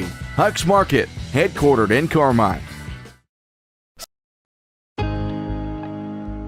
Doing business in today's world can be complicated, time-consuming, and expensive. People's National Bank is here to help your business not only survive, but thrive. With modern-day products such as remote deposit capture, ACH payments, merchant card services, and commercial line of credit sweeps, we can get you paid faster, protect your risk, and make your money work hard for you. Hi, this is Melinda with People's National Bank. Give me a call today and get started. People's National Bank, member FDIC. Welcome to Pro Rehab Carmi, where our passion is getting you back to life faster. It is our privilege to walk with you every step of the way using evidence-based treatments specifically created just for you. Whether it's sports, general orthopedics, or pelvic floor rehab, you are in the right hands. Your results are worth fighting for, and our team fights for you. Call 384-7872 or visit Pro Rehab on Main in Carmi and get back to life faster.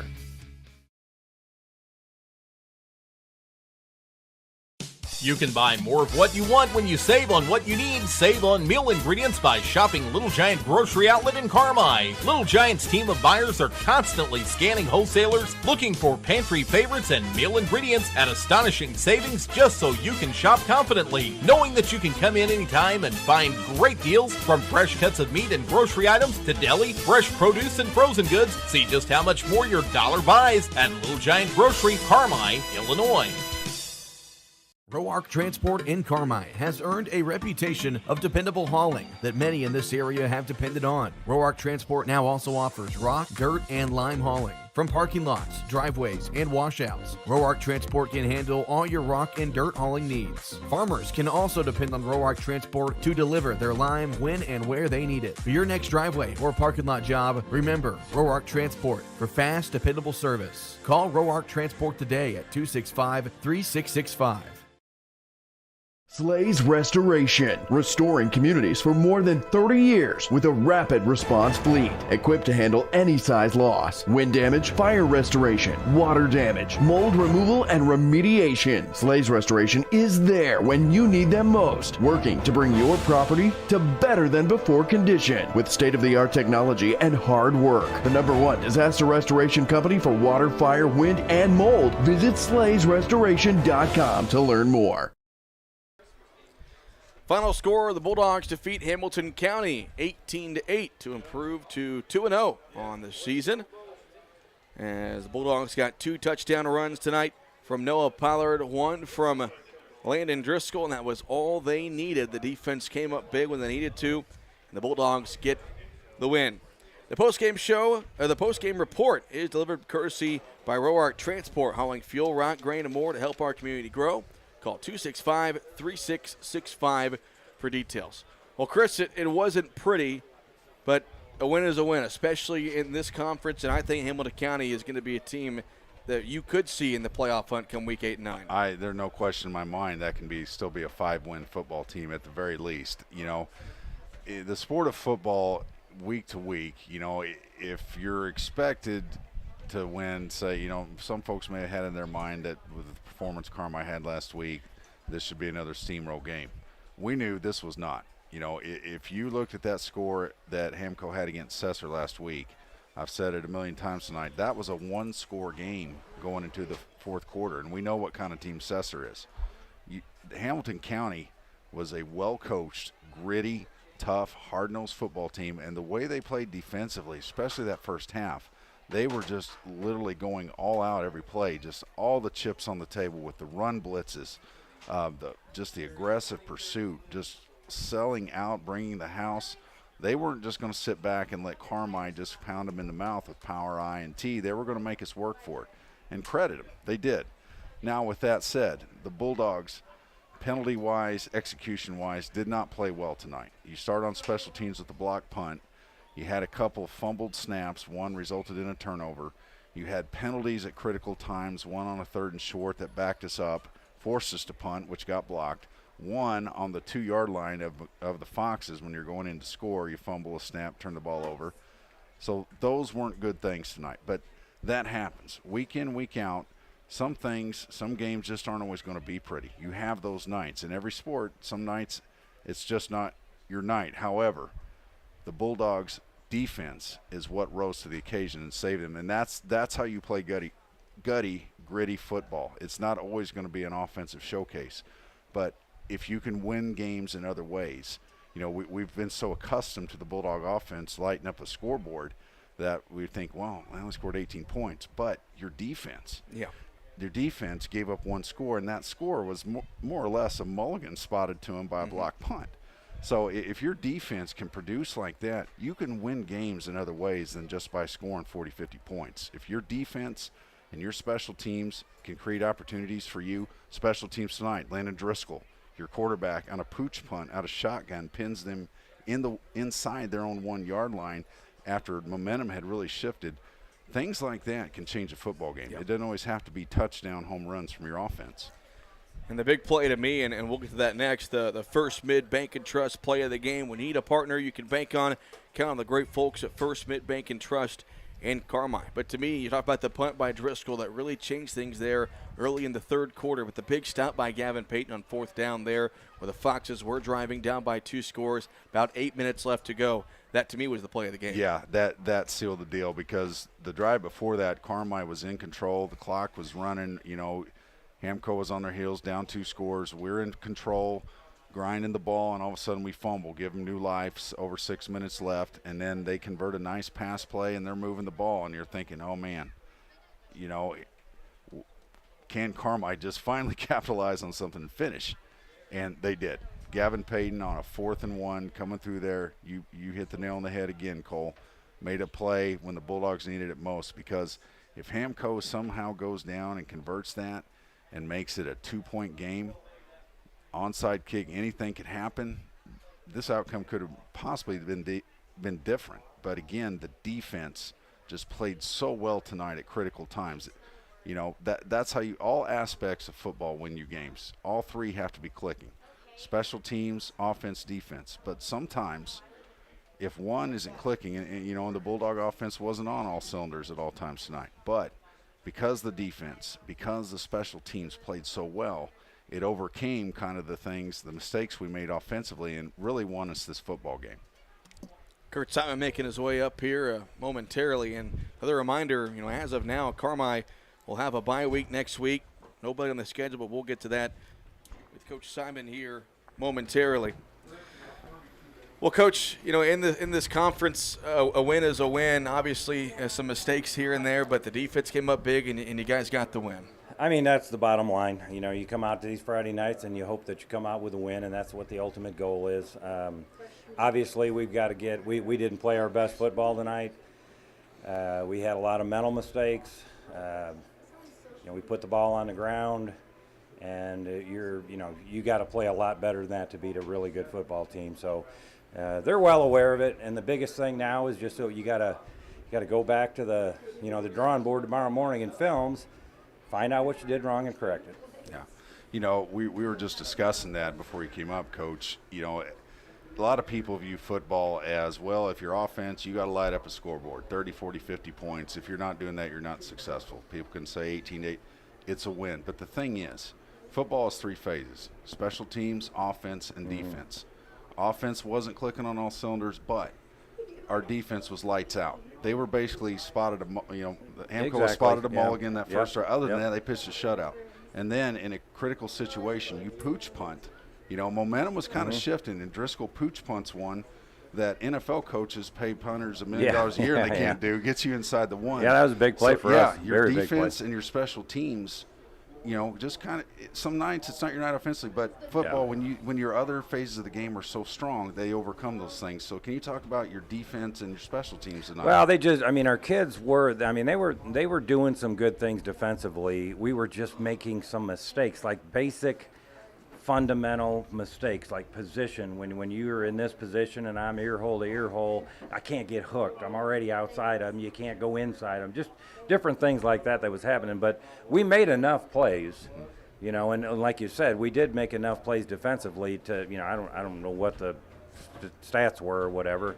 But you take away their 1 touchdown, which was a bad, special teams play on our part, and it's a different ball game. But I got to give credit to Hamilton County. I mean, defensively, Everyone knows what we're doing right now. We're not there in our passing game yet, and we have to rely on our line of scrimmage and try to be. So they're stunting people all over and blitzing linebackers, and they did a really good job. They're better than Flora, without a doubt. They're more physical up front, and they tackle well.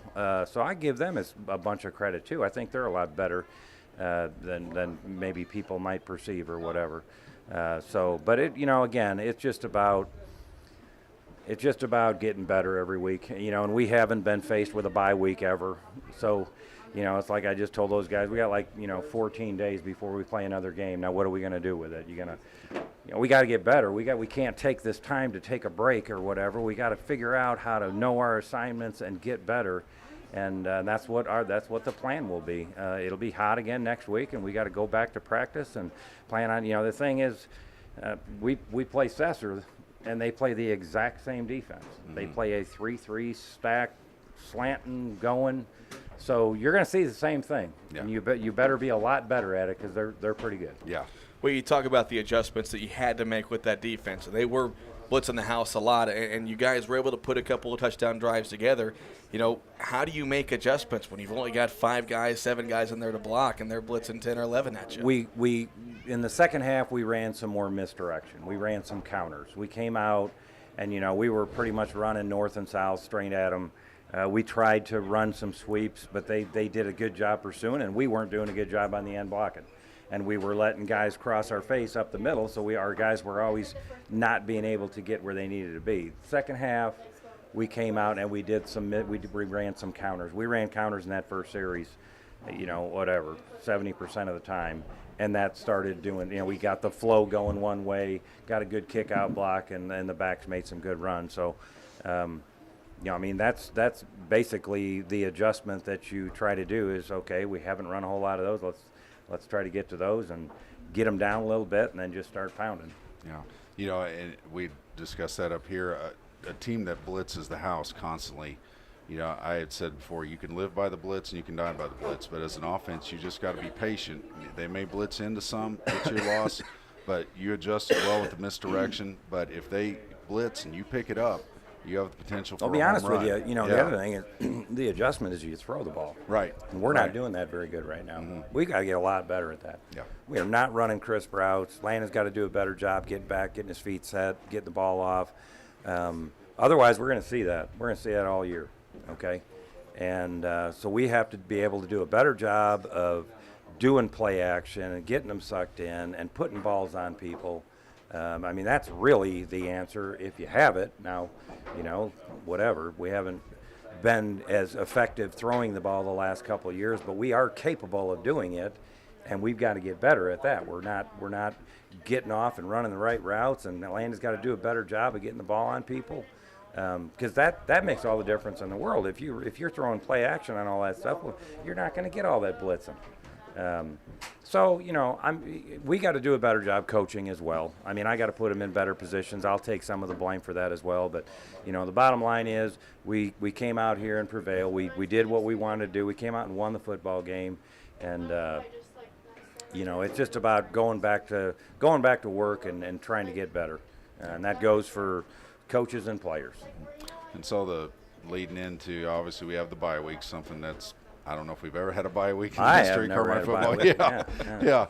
So you probably had a chance, because Hamco did open the season with Cesar, and a lot of folks didn't know. We've said on the air tonight that was a one-score game going into the fourth quarter. Yeah. So this Hamco is a solid team. Well, anything from Cesar that you've seen? What's your take? Very mobile quarterback. Yeah. And that's the difference in this game. Hamilton County did a good job against Cesar on a lot of their run stuff, right? But they have a quarterback that is a very mobile and can throw it, and just made a lot of plays on his own, kind of the Kevin Wolf type quarterback thing, and that's really what kind of knocked the game open for them, so to speak, when they started scoring some points last week, and they threw the ball fairly well on them, but they're going to be a load. They have a really good running back. He was, I don't know if he was first or second the 100-meter dash the last couple of years in the track meets. Very mobile quarterback. They're well coached. They're not going to make all kinds of mistakes. We've got to get better. We've got to get better, and I think we will. Our kids are good kids that listen and work, and we got to take advantage of this extra week and get better. Last question, Coach. Obviously, tonight at halftime, you were inside with the 2003 Bulldog football team being back here in town.